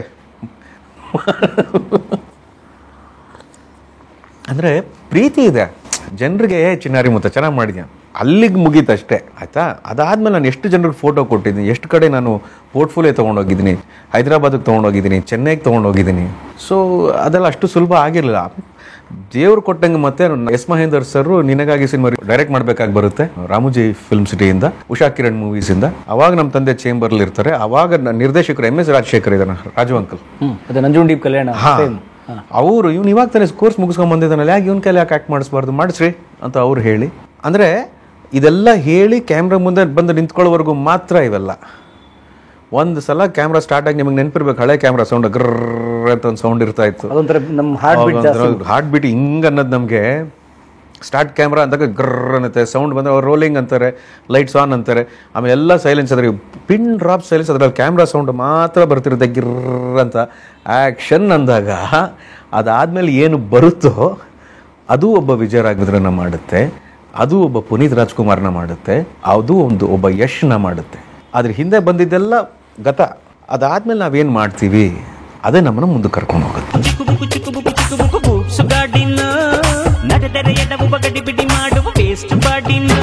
ಸೊ ನಿಮ್ಮ ಕೋರ್ಸ್ ಮುಗಿದ್ಮೇಲೆ, ಅಭಿನಯದ ಆ ಕೋರ್ಸ್ ಮುಗಿದ್ಮೇಲೆ ಮಾಡಿದ್ದೆ ನಿನಗಾಗಿ ನೀವು. ಮೊದಲು ಸಿನಿಮಾ ಎಷ್ಟು ವರ್ಷ ಗ್ಯಾಪ್ ಇತ್ತು ತಮ್ಮ ಹುಡುಕಾಟದ ಆ ಪಯಣ? ತುಂಬ ಗ್ಯಾಪು ಇರಲಿಲ್ಲ ಸರ್, ಅದರಲ್ಲೂ ಪ್ರಾಮಾಣಿಕವಾಗಿ ಹೇಳ್ತೀನಿ. ಆ್ಯಕ್ಟಿಂಗ್ ಕೋರ್ಸ್ ಮುಗಿಸ್ಕೊಂಡ್ಬಂದೆ, 2001ಗೆ ಬಂದೆ. 2001ಗೆ ಬಂದು ಒಂದು 4-5 ತಿಂಗಳು ಇದೆಲ್ಲ ಆಯಿತು. ಇದೆಲ್ಲ ಆಗಿ ನಾವು ಏಪ್ರಿಲ್ಗೆ ಬಂದೆ. April, May, June, July, August, September, October, ಒಂದು 6 ತಿಂಗಳು 7 ತಿಂಗಳು ಅಷ್ಟರಲ್ಲಿ ನಮ್ಮ ತಂದೆ ನನ್ನ ಎಲ್ಲ ದೇವಸ್ಥಾನಗಳಿಗೂ ಕರ್ಕೊಂಡು ಹೋಗಿ ಅದು ಮಾಡಿ, ದರ್ಶನ ಮಾಡಿ, ಆ ಪೂಜೆ ಮಾಡಿ, ಈ ಪೂಜೆ ಮಾಡಿ, ಆ ಮೆಡಿಟೇಷನ್ ಮಾಡಿ. ಹೇಳಿ ಕೇಳಿ ನಾನು ಸ್ವಲ್ಪ ಸ್ಪಿರಿಚುವಲ್ಲೇ, ಮುಂಚೆನೇ ಸ್ವಲ್ಪ ಧ್ಯಾನ ಮಾಡೋದು. ಈ ಎನರ್ಜಿಗಳ ಮೇಲೆ ಬಹಳ ನಂಬಿಕೆ ಇರುವಂಥ, ಭಾಳ ಬೇಗ ಇಂಪ್ಯಾಕ್ಟನ್ನು ಫೀಲ್ ಮಾಡುವಂಥ ಸಣ್ಣದೊಂದು ಪರ್ಸ್ನಾಲಿಟಿ ಟ್ರೇಟ್ ಅದು. ಅಥವಾ ನಮ್ಮನ್ನು ಮೀರಿ ಯಾವುದೊಂದು ಶಕ್ತಿ ಇದೆ ಅಂತ ನಂಬುವಂಥ. ಖಂಡಿತ. ಅದಾದಾಗ ಮತ್ತೆ ನವೆಂಬರಲ್ಲಿ ಇಮಿಡಿಯೇಟಾಗಿ ಇಷ್ಟೆಲ್ಲ ಆಗಿ ಮಧ್ಯದಲ್ಲಿ ನವೆಂಬರಲ್ಲಿ ಶೂಟಿಂಗ್ ಸ್ಟಾರ್ಟ್ ಆಯಿತು ನಿನಗಾಗಿ. ಅದರ ನಂತರದ ವಿಚಾರಗಳು ಯಾವುದು ನನ್ನ ಕಂಟ್ರೋಲಲ್ಲಿ ಇರಲಿಲ್ಲ ಸರ್. ನಿನಗಾಗಿ ಮುಗಿಯೋಕ್ಕೆ ಮುಂಚೆ ನಾಗಣ್ಣ ಅಂಕಲ್ ಬಂದರು, ಇಲ್ಲ ರಾಘುನ ಹಾಕೊಂಡು ಪ್ರೇಮ್ ಕೈದಿ ಮಾಡ್ತೀನಿ ಅಂದರು. ಅವ್ರು ಅನೌನ್ಸ್ ಮಾಡಿದ್ರು. ಅದು ಶೂಟಿಂಗ್ ಶುರುವಾಗಿ ಇನ್ನು ಸ್ವಲ್ಪ ದಿವಸ ಆಗ್ತಿರೋ ಅಷ್ಟರಲ್ಲಿ ಶಿಲ್ಪಾ ಶ್ರೀನಿವಾಸ್ ಸರ್ ಬಂದರು. ಅವ್ರು ಬಂದಿಲ್ಲ, ನಂಗೆ ರಾಘುನೇ ಬೇಕು, ರಾಧಿಕಾನೇ ಬೇಕು ಅಂದ್ರೆ ರೋಮಿಯೋ ಜೂಲಿಯಟ್ ಅನೌನ್ಸ್ ಮಾಡಿಸಿದ್ರು. ಏನ್ ಮಜವಾಗೈತೋ ಯಪ್ಪಾಯಿ ಎಳನೀರು, ಇವರೆಲ್ಲ ಸಿನಿಮಾ ಸ್ಟಾರ್ಟ್ ಮಾಡೋ ಅಷ್ಟರಲ್ಲಿ ನಮಗೆ ಹಾರ್ಟ್ ಬೀಟ್ಸಿಗೆ ಫೋನ್ ಬಂತು. ನಾನು ರಾಧಿಕಾ ಡಿಸೈಡ್ ಮಾಡ್ಬಿಟ್ಟು ಇನ್ನೊಂದ್ಸಲ ಮತ್ತೆ ಮಾಡೋದು ಬೇಡ, ಇವಾಗ ಇದು ಜಾಸ್ತಿ ಆಗೋಯ್ತಿದ್ದು 3 ಸಿನಿಮಾ. ನೀನು ಒಳ್ಳೆ ನಿನಗಾಗಿ ಇಲ್ಲಿ ನನ್ನ ನೇಬರ್ ಥರ, ನೀನು ನಿಜ ಜೀವನದಲ್ಲೂ ನೇಬರ್ ಆಗ್ಬಿಡ್ತೀನಿ ನೀನು. ಒಂದು ನಾವು ತಮಾಷೆ ಮಾಡಿಕೊಂಡು ಅಲ್ಲಿಗೆ ಒಂದು ಸಣ್ಣ ಬ್ರೇಕ್ ಕೊಟ್ವಿ. None of these incidents are because of me. I was only a part of that. ನಾನು ಮಾಡಿದೆ, ನೋಡಿದ್ರೆ ನನ್ನಿಂದ ಹಿಟ್ಟು. ಹಾಂ, ಕೆಲಸ ಸಿಕ್ತು, ನಾನು ಕೆಲಸ ಮಾಡಿದೆ, ಒಳ್ಳೊಳ್ಳೆ ಅವಕಾಶಗಳು ಬಂದು. ಆಮೇಲೆ ಅದು ಹಿಂಗೆ ಹೋಗ್ತಾ ಇದ್ದಿದ್ದು ಸಡನ್ನಾಗಿ ಹಿಂಗಾಯ್ತು. ಯಾವ ವರ್ಷದಿಂದ? ಬಹುಶಃ ರೋಮಿಯೋ ಜೂಲಿಯಟ್, ಹಾರ್ಟ್ ಬೀಟ್ಸ್ ಆದ ನಂತರದ ಸಿನಿಮಾಗಳು ಇಳಿಮುಖ ಕಾಣ್ತು. ಅಂದರೆ ಮೊದಲ ಒಂದು 5-6 ಸಿನಿಮಾ, 4-5 ಸಿನಿಮಾ ಚೆನ್ನಾಗಾಯಿತು. ಅದಾದಮೇಲೆ ಎಲ್ಲ ಕೆಳಗೇನೆ. ಅದಾದಮೇಲೆ 3-4 ಸಿನಿಮಾ ಓಡಲಿಲ್ಲ. ಅದಾದಮೇಲೆ ಮತ್ತೆ ಪ್ರಕಾಶಣ್ಣ ಬಂದರು, ಖುಷಿ ಮಾಡಿದ್ರು, ರಿಷಿ ಮಾಡಿದ್ರು, ಶ್ರೀ ಮಾಡಿದ್ರು, ಸೇವಂತಿ ಆಯಿತು, ಕಲ್ಲರಳಿ ಹೂವಾಗಿ ಆಯಿತು. ಅದಾದ್ಮೇಲೆ ಮತ್ತೆ ಒಂದು ಇಳಿಮುಖ. ಅದು that phase was most harsh. ಯಾಕಂದರೆ ಇಂಡಸ್ಟ್ರಿ ಟ್ರಾನ್ಸಿಷನ್ ಆಗೋ ಟೈಮ್ ಅದು. ಅಂದರೆ ಎಲ್ಲಿಂದ ಎಲ್ಲಿಗೆ? ಫ್ರಮ್ ಆಫ್ಟರ್ ಕಲ್ಲರಳಿ ಹೂವಾಗಿ, ಅಂದರೆ ಅನಲಾಗ್ ಟು ಡಿಜಿಟಲ್. ಹಾಂ. ಸೊ ಅದು ಬಂದಾಗ ಹೊಸ ಪ್ರತಿಭೆಗಳು ಬಂದವು, ಹೊಸ ರೀತಿಯ ಸಿನಿಮಾ ಮೇಕಿಂಗ್ ಬಂತು, ಜನ ಥಿಯೇಟ್ರಿಗೆ ಬರೋದು ಒಂದು ಚೂರು ಕಡಿಮೆ ಆಯಿತು, ಟೆಲಿವಿಷನ್ ಚಾನೆಲ್ಗಳು ಹೆಚ್ಚಾದವು, ಟೆಲಿಫೋನ್ ಬಂತು, ಪೈರಸಿ ಜಾಸ್ತಿ ಆಯಿತು. ಸೊ ಎಲ್ಲದರ ನಡುವೆ ಹೆಂಗೋ ಈಜ್ಕೊಂಡು ಬರ್ತಾ ಇದ್ರೆ ನಾನು ಈಜ್ತಾ ಇಲ್ಲ ಸರ್, ನನ್ನ ಭಗವಂತ ಎಳಿತಾ ಇದ್ದಾನೆ ಒಂದು ಕಡೆ. ಜನ ನನಗೆ ಅವಕಾಶ ಕೊಡ್ತೀನಿ, ನನ್ನ ಮೇಕರ್ಸ್ ನನಗೆ ಅವಕಾಶ ಕೊಡ್ತಿದ್ದಾರೆ. ಇಷ್ಟಾದರೂ ಕೂಡ ಕಂಟಿನ್ಯೂಸ್ ಒಂದು 7-8 ಸಿನಿಮಾ, ಅದು ಸುದ್ದಿಗೆ ಇಲ್ಲದಿರೋವಂಥ ಸಿನಿಮಾಗಳು ಮಾಡಿ ಆದಮೇಲೂ ಕೂಡ ಯಾರೋ ಒಬ್ಬರು ಮುಂದೆ ಶ್ಯಾಮ್ ನವಲೆ ಅಂತವ್ರು ನನಗೆ ನೀನು ಬನ್ನಿ ಸರ್ ಶಿವಯೋಗಿ ಪುಟ್ಟಯ್ಯಜ್ಜ ಮಾಡೋಣ ಅಂತ ಕರೆಯೋ ಅಗತ್ಯ ಏನಿತ್ತು? ಇದೆಲ್ಲ ಮಾಡಿದಾಗ ಜಸ್ಟ್ ಅನದರ್ ಬ್ಲೆಸ್ಸಿಂಗ್ ಥರ ಬಿಗ್ ಬಾಸ್ ಸಿಕ್ತು ನನಗೆ. ಬಿಗ್ ಬಾಸಲ್ಲಿ ಜನ ನನ್ನ ಗೆಲ್ಲಿಸ್ತಾರೆ. ಬಿಗ್ ಬಾಸ್ ಆಗಿ ಬಂದ ತಕ್ಷಣ ನನಗೆ ಏನು ಮತ್ತೆ ಲೈನ್ ನಿಂತ್ಕೊಂಡ್ಬಿಡ್ತಾರೆ ಅಂತೇನಿಲ್ಲ. ಯಾರೂ ಬರಲಿಲ್ಲ, ಒಂದೇ ಒಂದು ಅವಕಾಶ ಬರಲಿಲ್ಲ ಅನ್ನೋದನ್ನು ನಾನು ಇವ್ರು ನನಗೆ ಕೊಡಲಿಲ್ಲ ಅನ್ನೋ ಸಿಟ್ಟಲ್ಲಿ ಹೇಳ್ತಿಲ್ಲ, ವಾಸ್ತವ ಹೇಳ್ತಿದ್ದೀನಿ. ಅಕಸ್ಮಾತ್ ಬಿಗ್ ಬಾಸಿಂದ ಬಂದಮೇಲೆ ನೀವು ಮಾಡ್ಬಿಡ್ಬೋದಿತ್ತಲ್ಲ ಅಂದರೆ ಏನೂ ಮಾಡೋಕ್ಕಾಗಲಿ, ಯಾರೂ ಅವಕಾಶ ಕೊಟ್ಟಿಲ್ಲ. ನಾನು ನನ್ನ ಹೆಂಡತಿ ಡಿಸ್ಕಸ್ ಮಾಡಿ ನಾವೇ ಯಾಕೊಂದು ಸಿನಿಮಾ ಮಾಡಬಾರ್ದು ಅಂತ ಅಪ್ಪು ಅವರು ಒಂದು ಒಳ್ಳೆ ಸಿನಿಮಾ ಸಜೆಸ್ಟ್ ಮಾಡಿ ಆ ಸಿನಿಮಾದ ರೈಟ್ಸ್ ಅವರೇ ನನಗೆ ಕೊಡಿಸಿ, ಪರವಾಗಿಲ್ಲ ನೀನು ಮಾಡಿ ಧೈರ್ಯವಾಗಿ ಮಾಡು ಅಂತ ನಮಗೆ ಧೈರ್ಯ ಕೊಟ್ಟು ಕಿಸ್ಮತ್ ಸಿನಿಮಾ ನಾನು ಪ್ರೊಡ್ಯೂಸ್ ಮಾಡಿ, ಡೈರೆಕ್ಟ್ ಮಾಡಿ, ಆ್ಯಕ್ಟ್ ಮಾಡಿ. It's all process. ಕೋವಿಡ್ ಬಂದಾಗ ಹೇಗಿತ್ತು ನಿಮ್ಮ ಮನಸ್ಥಿತಿ? ಕೋವಿಡ್ ಬಂದಾಗ ಒಂದಷ್ಟು ಯೋಜನೆಗಳಿದ್ವು ಸರ್, ಒಂದಷ್ಟು ಪ್ಲಾನ್ಸ್ ಇತ್ತು. ಮಾಲ್ಗುಡಿ ಡೇಸ್ ಅವಾಗ ತಾನೇ ರಿಲೀಸ್ ಆಗಿತ್ತು, ಬಹಳ ಒಳ್ಳೆ ಹೆಸರು ಕೊಟ್ಟು, ಜಸ್ಟ್ ಬಿಫೋರ್ ಕೋವಿಡ್, ಲಾಕ್ಡೌನಿಗೆ. ಸೊ ಅಲ್ಲಿಂದ ಒಂದಷ್ಟು ಯೋಜನೆಗಳೆಲ್ಲ ಹಿಮ್ಮುಖ ಆಯಿತು. ಕೂತ್ಕೊಂಡೆ. ಆವಾಗ ಮನೇಲಿ ಸುಮ್ಮನೆ ಕೂತಿದ್ದಾಗ ಪಾಪ ನನ್ನ ಹೆಂಡ್ತಿ ಕೇಳೋದು, ಏನು ಮಾಡ್ತಿದ್ದೀರ ಅಂತ. ಏನು ಇಲ್ವಲ್ಲ ಚಿನ್ನ, ಚೆನ್ನಾಗಿ ಹಾಡ್ತೀರ ತಾನೇ, ಹಾಡ್ಬಿಟ್ಟು ಇನ್ಸ್ಟಾಗ್ರಾಮ್ಗೆ ಹಾಕಿ ಅಂದ್ಲು. ನಿಮ್ಮ ಹಾಡು ಕೇಳ್ತಾರೆ ಜನ, ಇಷ್ಟಪಡ್ತಾರೆ ಅಂತ. ಹೌದಾ ಅಂತ ನೀವು ಹಾಕಿ ಫಸ್ಟು ಅಂದು ಹಾಕಿದೆ. ಬಹಳ ಚೆನ್ನಾಗಿ ಸ್ಪ್ರೆಡ್ ಆಯಿತು, ತುಂಬ ಚೆನ್ನಾಗಿ ಕೇಳಿ ಇಷ್ಟಪಡೋಕ್ಕೆ ಸ್ಟಾರ್ಟ್ ಮಾಡಿದ್ರು. ಅದು ಇಷ್ಟಪಡ್ತಿದ್ದಂಗೆ ಮತ್ತೆ ಯೂಟ್ಯೂಬ್ ಚಾನಲ್ ಓಪನ್ ಮಾಡಿ ಅಂದ್ಲು. ಯೂಟ್ಯೂಬ್ ಚಾನಲ್ ಯಾಕೆ ಚಿನ್ನ ಅಂದೆ ನಾನು. ಈಗ ನೀವೇನಾದ್ರು ದುಡ್ಡು ಕೊಡ್ತಿದ್ದೀರಾ ಯಾರಿಗಾದ್ರು ಅಂದ್ಲು. ಇಲ್ಲ ಅಂದೆ. ಎಲ್ಲರೂ ಆಚೆ ಹೋಗ್ತಿದ್ದೀರಾ, ಕಷ್ಟಪಡ್ತಿದ್ದೀರಾ ಅಂತ. ಇಲ್ಲ, ಮನೇಲಿ ಕೂತ್ಕೊಂಡು ಮಾಡೋಕ್ಕೆ ಸುಮ್ಮನೆ ನಾನು ಹೇಳಿದ್ ಮಾಡಿ ಅಂತ ಮಾಡಿದೆ. ಸೊ ಕೋವಿಡ್ ಟೈಮಲ್ಲಿ ಮೇಡಮೇ ಡೈರೆಕ್ಟ್ರು, ಅವರೇ ಡೈರೆಕ್ಟ್ರು. ಯೂಟ್ಯೂಬ್ ಚಾನೆಲ್ ಸ್ಟಾರ್ಟ್ ಮಾಡಿಸಿ ಅದು ಇವಾಗ ಒಂದಷ್ಟು ಮಟ್ಟಿಗೆ ಒಂದಷ್ಟು ಜನ ಫಾಲೋವರ್ಸ್ ಇದ್ದಾರೆ. ನನಗೆ ಗೊತ್ತಿದ್ದು ಒಂದು 60-70 ಹಾಡು ಹಾಡಿ ನಾನು ದಿನ ಅದನ್ನು ಪ್ರಾಕ್ಟೀಸ್ ಮಾಡಬೇಕು. ಅವಳಿಗೆ ಫಸ್ಟ್ ತೋರಿಸ್ಬೇಕು ಈ ಹಾಡಿದ್ದೀನಿ ಅಂತ. ಅವಳಿಗೆ ಪಕ್ಕಾ ಇಷ್ಟ ಆಗಬೇಕು, proper audience. She was a fantastic critic. ಹಾಡು ಒಂದು ನೋಡ್ಸು ಏನೋ ಒಂಥರ ಆರ್ಟಿಫಿಷಿಯಲ್ ಆಗಿದೆ ಅನ್ಬಿಟ್ಟು ಆಮೇಲೆ ಮತ್ತೆ ಹಾಡನ್ನ ಹಾಡಬೇಕು. ನಾನು ಹಾಡಿ ಅದನ್ನು ಪೋಸ್ಟ್ ಮಾಡಬೇಕು, ಆ ಥರ ಎನ್ಕರೇಜ್ ಮಾಡಿದೆ. ಆ ಟೈಮಲ್ಲಿ ಸುಮ್ಮನೆ ಕೂತ್ಕೊಳ್ಳೋಕ್ಕಂತ ಬಿಡ್ತಾನೆ ಇರಲಿಲ್ಲ. ನಾನು ಸ್ವಲ್ಪ ಹೇಳಿ ಕೇಳಿ ಹೆಂಗಪ್ಪ ಅಂದರೆ ಜೀವನ ಬಂದಂಗೆ ತೊಗೊಂಡೋಗೋಣ ಅನ್ನೋ ಥರ ನಾನು. ಆದರೆ ಅವ್ರು ಆ ಥರ ಅಲ್ಲ. ಹೌದು ತಗೋದಿಂಬ, ಇಲ್ಲ ಅಂತ ಹೇಳ್ತಿಲ್ಲ, ಬಟ್ ನಿಮ್ಮ ಪ್ರಯತ್ನನೇ ಇಲ್ಲ ಅಂದಮೇಲೆ ಏನು ಮಾಡುತ್ತೆ ಜೀವನ ನಿಮಗೆ ಅನ್ನೋ ಥರ.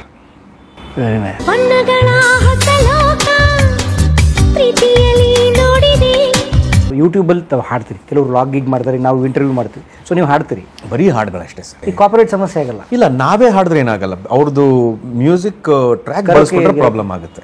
ನಾನು ಕ್ಯಾರಯೋಕೆನ ಯೂಸ್ ಮಾಡ್ತಿಲ್ಲ, ಬರೀ ಶ್ರುತಿ ಐಪ್ಯಾಡ್ ತೊಗೊಂಡು ಶ್ರುತಿ ಹಿಡಿತಾ ಇದ್ದೆ. ತಂಬೂರಿ ಬರುತ್ತೆ, ಎಲೆಕ್ಟ್ರಾನಿಕ್ ತಂಬೂರಿ.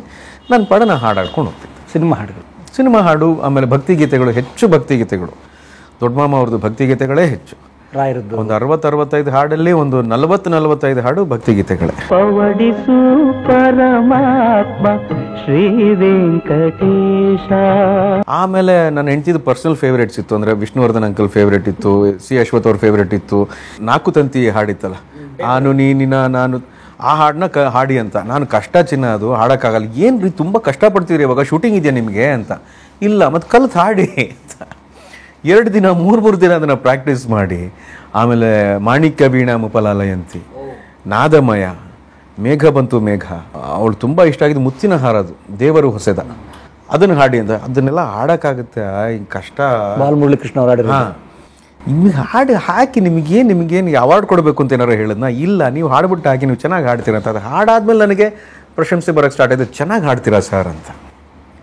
ಸೊ ಇದನ್ನು, ನನ್ನ ವಿಚಾರವನ್ನು ನನಗೇ ಅರಿವು ಮಾಡಿಸೋಂಥ ಕೆಲಸ ಅವಳು ಮಾಡಿದ ಸ್ಪಂದನ ಆ ಟೈಮಲ್ಲಿ. ದೇವರು ಹೊಸೆದ ಪ್ರೇಮದ ದಾರ. ಎಲ್ಲಿ ಕಲ್ತ್ರಿ ಸಂಗೀತ ಅಥವಾ ಹಾಡೋದು, ಅಥವಾ ಬೈ ಪ್ರಾಕ್ಟೀಸ್? ಕಲ್ತಿದ್ದೆ ಸರ್, ಶಾಸ್ತ್ರೀಯ ಸಂಗೀತ ಕಲ್ತಿದ್ದೆ. ಅದನ್ನು ನಮ್ಮ ತಂದೆ ಫೋರ್ಸ್ ಮಾಡಿದ್ದೆ. ಹೈಸ್ಕೂಲಲ್ಲಿದ್ದಾಗ ಸೇರಿದ್ದೆ. ಹೈಸ್ಕೂಲ್ನಲ್ಲಿ 10th ಮುಗಿದಾಗ, 10th PUC ಇದ್ದಾಗ ಸೇರಿದ್ದು ನಾನು. ಲಕ್ಷ್ಮಣ್ ಶಾಸ್ತ್ರಿ ಅಂತ ನಮ್ಮ ಗುರುಗಳು ನಮಗೆ ಹೇಳ್ಕೊಟ್ಟಾಗಲೇ ಅವ್ರಿಗೆ 87 ವರ್ಷ. I am talking about 97-98.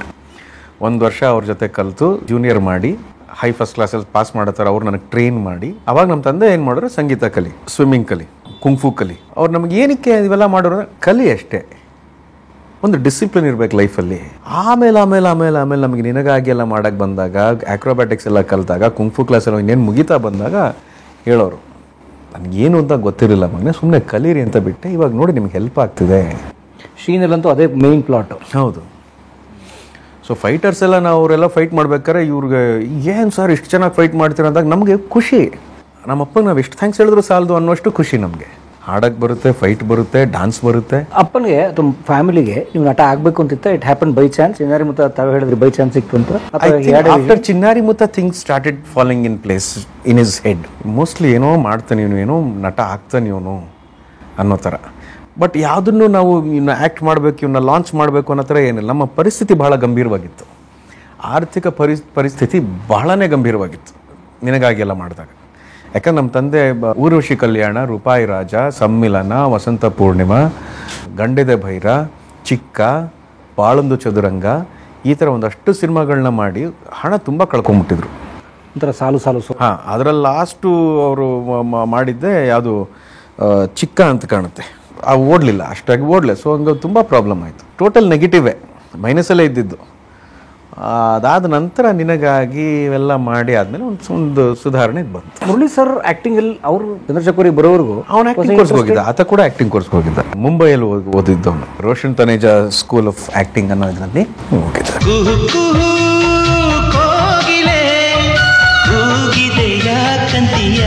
ನೀವು ಅಣ್ಣ ತಮ್ಮ ಸ್ಕ್ರಿಪ್ಟ್ ಡಿಸ್ಕಸ್ ಮಾಡ್ತೀರಾ ಮ್ಯೂಚುಯಲಿ? ಅಣ್ಣ ನೋಡಿ ಸ್ಕ್ರಿಪ್ಟ್ ತಾಣ ಇದು ಅಂದರೆ ಅದು ಸುಮ್ಮನೆ it will be a part of some other discussion. ಬರೀ ಅದನ್ನೇ ಮಾತಾಡೋದು. ನಾವು ಸಿಕ್ಕಿದ್ರೆ ಬೇರೆನೇ ಮಾತಾಡ್ತೀವಿ. ಯಾಕಂದ್ರೆ ಸಿಗೋದೇ ಭಾಳ ಕಡಿಮೆ ಅಲ್ಲ. ಸಿಕ್ಕಿದಾಗ ಸಿನಿಮಾ ಬಗ್ಗೆ ಮಾತಾಡೋದು ಎಷ್ಟು ಬೇಕೋ ಅಷ್ಟು ಅವಾಯ್ಡ್ ಮಾಡ್ತೀವಿ. ಮಗ ಏನು ಮಾಡ್ತೀವಿ? ಮಗ ಇವಾಗ 11th ಓದ್ತಾ ಇದ್ದಾನೆ ಸರ್. ಜೀವನ ನಡೀತಾ ಇದೆ. ಜೀವನ ನಡೀತಾ ಇದೆ ನೋಡಿ. ಲೈಫಲ್ಲಿ ಏನೇ ಅಡೆತಡೆ ಒಂದು ಜೀವನ ನಿಲ್ಲಲ್ವ ನೋಡಿ? ಏನೇನಿಲ್ಲ, ಉತ್ತರ ಕೊಡ್ತಾ ಹೋಗುತ್ತೆ. ಉತ್ತರ ಅಲ್ಲ, ಅದು ನಿಲ್ಲಿಸೋದಿಲ್ಲ.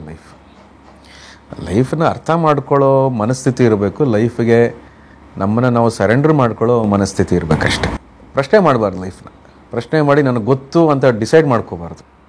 ಅಥವಾ ನನಗೆ ಯಾಕೆ ಹಿಂಗೆ ಮಾಡ್ತಾ ಇದೆಯಾ ನೀನು? ಹಾಂ, ಕೇಳಬಾರ್ದು ಅದನ್ನು. ಆಮೇಲೆ ಈಗ ಹೇಳ್ತಾರಲ್ಲ, okay okay figured all everything is fine, yeah right yes ಅಂದಾಗ ಮತ್ತೆ ಏನು ಮಾಡುತ್ತೆ, 360 ಡಿಗ್ರಿ ತಿರುಗಿಸ್ಬಿಟ್ಟು ಲೈಫ್ ನಿಲ್ಲಿಸುತ್ತೆ. ಮತ್ತೆ ತಗೋ ಇವಾಗ ಆಟ ಆಡೋದು, ಏನು ಆಡ್ತೀವಿ, ಆಡು ನೋಡೋಣ. ಅದೊಂದು ಸ್ವಲ್ಪ ನೋಡಿದ್ದೀನಿ ನಾನು.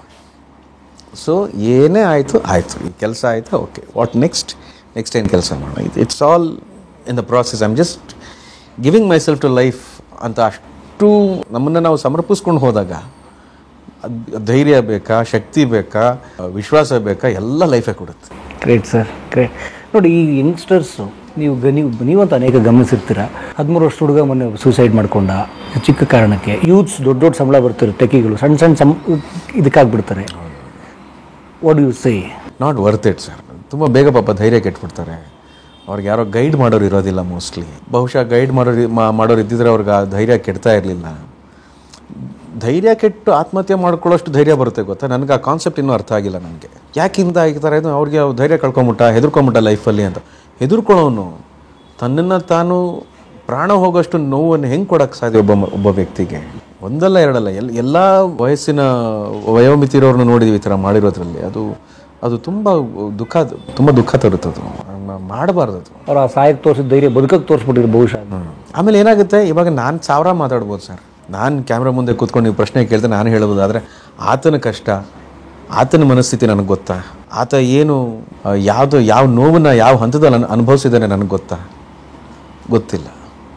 ಸೊ ಐ ಥಿಂಕ್ ನಾವೇನು ಪರಮಾತ್ಮ ಅಂತ ಏನು ಕರಿತೀವಿ, ಭಗವಂತ ಅಂತ ಏನು ಕರಿತೀವಿ, ಜೀವನ ಅಂತ ಏನು ಕರಿತೀವಿ, ಅದೇ ದೇವ್ರ ಲೆಕ್ಕ ಅಂತ ನನಗನ್ಸುತ್ತೆ. ಬದುಕೇ ದೇವ್ರು ನೋಡಿ. ಮತ್ತೆ ಅಷ್ಟೇ, ನಾವು ಮಾಡಿದ್ದೆ ತಾನೇ ದೇವರು. ಬಹುಶಃ ಅದಕ್ಕೆ ದೊಡ್ಡವ್ರು ಹೇಳ್ಬೋದು, ನಿನ್ನೊಳಗೆ ಇದನ್ನು ಹುಡುಕೋ ಅಂತ. ಅಷ್ಟೇ, ಎಲ್ಲ ನಮ್ಮಲ್ಲೇ ಇದೆ, ಎಲ್ಲ ನಮ್ಮ ಸುತ್ತಾನೇ ಇದೆ. ಯಾರು ಕೇಳು ಎಷ್ಟು ಚೆನ್ನಾಗಿ ಮಾತಾಡ್ತೀರಾ ನೀವು ಅಂತ ಹೇಳಿದಾಗ ನಾನೇ ಅಂದ್ಕೊಳ್ಳೋದು, ನಾನು ಎಷ್ಟು ಜನರಿಂದ ಕಾಪಿ ಹೊಡೆದಿದ್ದೀನಿ ನನಗೆ ಗೊತ್ತಲ್ವಾ ಇದನ್ನ ಅಂತ. ನಮ್ಮ ತಂದೆ ಹೇಳಿರೋ ಮಾತು ನಾನು ಕೇಳಿರ್ಬೋದು, ಬೇರೆ ಇನ್ಯಾರ ಹೇಳಿರೋ ಮಾತು ನಾನು ಕೇಳ್ಬೋದು, ಎಲ್ಲೋ ಒಂದು ಕಡೆ ಓದಿರ್ಬೋದು. ಅಟ್ಲೀಸ್ಟ್ ಈ knowledge, the passing on of knowledge ಇದೆಯಲ್ಲ, that is the biggest strength of humans in every civilisation. ಅದನ್ನು ಅಳವಡಿಸ್ಕೋಬೇಕಷ್ಟೆ. ಅದನ್ನು ಅಳವಡಿಸ್ಕೊಳ್ಳೋಂಥ ಮನಸ್ಥಿತಿ ನಾವು ಬೆಳೆಸ್ಕೋಬೇಕಷ್ಟೆ. ತುಂಬ ಓದ್ತೀರಾ ಅಥವಾ ಓದಲ್ವಾ? ಓದೋದೇ ಇಲ್ಲ ಸರ್, ಸತ್ಯವಾಗ್ಲೂ ಓದೋದೇ ಇಲ್ಲ ನಾನು. ಯಾರು ಹೇಳ್ದಾಗ ಕೇಳ್ತೀನಿ, ನಾನು ಕೇಳೋಕ್ಕೆ ಇಷ್ಟ. ಪುಸ್ತಕ ತೆಗೆದ್ರೆ ನಿದ್ದೆ ಬರುತ್ತೆ.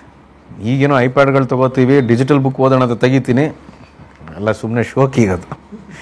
ಯೂಟ್ಯೂಬಲ್ಲಿ ಯಾವ್ದಾರು ಒಳ್ಳೆ ಒಂದು ವಿಚಾರ ಮಾತಾಡ್ತಾ ಇರ್ಬೇಕಾರೆ ಅದು ನೋಡ್ತಾ ಇರ್ತೀನಿ, ಕೇಳ್ತಾ ಇರ್ತೀನಿ, ಹೀಗೆ.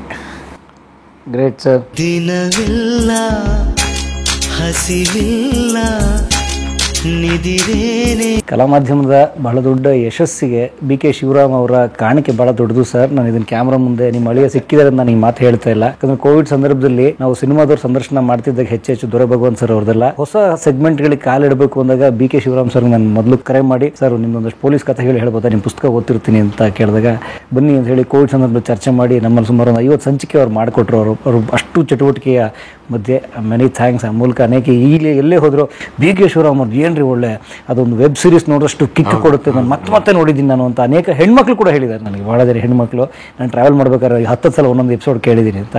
So thank you so much sir. And Vijaya Raghavendra sir, ನಿಮ್ಮ ಈ ಹಂಬಲ್ನೆಸ್ಗೆ ಅನಂತ ಧನ್ಯವಾದ.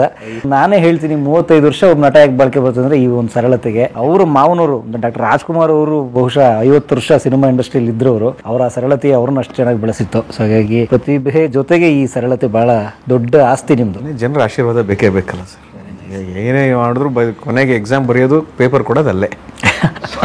ಸೊ ಹಾಗಾಗಿ ಒಂದೊಂದು ಅವ್ರ ಉತ್ತರ ಪತ್ರಿಕೆ ನಿಮ್ಮ ಹತ್ರ ಬರ್ತಾ ಇದೆ. ತಾವು ಕೊಟ್ಟ ಪ್ರಶ್ನೆಗಳಿಗೆ ರಿಪ್ಪನ್ ಸ್ವಾಮಿ ದಯವಿಟ್ಟು ಮರಿಬೇಡಿ, 29ನೇ ತಾರೀಕು. ತುಂಬ ಚೆನ್ನಾಗಿದೆ. ದಯವಿಟ್ಟು ಟ್ರೈಲರ್ ಲಿಂಕ್ ನಾನು ಹಾಕ್ತೀನಿ, ನೋಡಿ ದಯವಿಟ್ಟು. ತುಂಬ ಚೆನ್ನಾಗಿದೆ. ನಿಮ್ಮನ್ನು ಕಾಡುತ್ತೆ, ರಂಜಿಸುತ್ತೆ. ಅವ್ರು ಹೇಳಿದ್ದು ಬಹಳ ಒಳ್ಳೆ ಪಾಯಿಂಟು. ಅವ್ರು ಯಾಕೆ ಬರ್ತಾರೆ ರಂಜನೆಗೆ, ಮನೋರಂಜನೆಗೆ ಖಂಡಿತ ಸಿಗುತ್ತೆ. ಸೊ ಹಾಗಾಗಿ ಸರ್ ನಾನಂತೂ ಖಂಡಿತ ಟಿಕೆಟ್ ತೊಗೊಂಡು ನೋಡಿ ತಮಗೆ ಕರೆ ಮಾಡಿ. Thank you very much. ಎಲ್ಲರೂ ಕೂಡ 29ನೇ ತಾರೀಕು ರಿಪ್ಪನ್ ಸ್ವಾಮಿ ಸಿನಿಮಾ ಥಿಯೇಟ್ರ್ಗಳಲ್ಲಿ ಬಂದು ನೋಡಿ. ಖಂಡಿತ ನಿಮಗೆ ಒಳ್ಳೆ ಸಿನಿಮಾಗಳನ್ನ ನೋಡ್ತಾ ಇದ್ದಾರೆ. ಇತ್ತೀಚಿನ ಬೆಳವಣಿಗೆ ಭಾಳ ಚೆನ್ನಾಗಿದೆ. ಕನ್ನಡ ಚಿತ್ರರಂಗದ ಬೆಳವಣಿಗೆ ಭಾಳ ಚೆನ್ನಾಗಿದೆ. ಈ ಬೆಳವಣಿಗೆಗೆ ಮೂಲ ಪ್ರೋತ್ಸಾಹನೇ ನಿಮ್ಮ ಆಗಮನ. ಥಿಯೇಟ್ರ್ಗಳಿಗೆ ನಿಮ್ಮ ಆಗಮನನೇ ಬಹಳ ಮುಖ್ಯ. ಹಾಗಾಗಿ ಬಂದು ನೋಡಿ ಖುಷಿ ಪಟ್ಟು ಹೋಗ್ತೀರಾ ಅನ್ನೋ ಭರವಸೆ ನಾವು ಕೊಡ್ತೀವಿ. ಆಗಲಿ, ಧನ್ಯವಾದ ಸರ್ ಅವರ ಸಮಯ ಕೊಟ್ಟಿದ್ದಕ್ಕೆ. ಇಡೀ ರಿಪ್ಪನ್ ಸ್ವಾಮಿ ತಂಡಕ್ಕೆ ಒಳ್ಳೆಯದಾಗಲಿ ಸರ್. ನಿರ್ದೇಶಕರೇ ಕಿಶೋರ್ ಅವರೇ ನಿಮಗೂ ಒಳ್ಳೆಯದಾಗಲಿ, ಎಲ್ಲ ನಟ ನಟಿಯರು ಒಳ್ಳೆಯದಾಗಲಿ, ತಂತ್ರಜ್ಞರಿಗೂ ಒಳ್ಳೆಯದಾಗಲಿ. ಕನ್ನಡ ಜನತೆ ಬೆಳೆಸಿ ಹರಸಿ. ನಮಸ್ಕಾರ.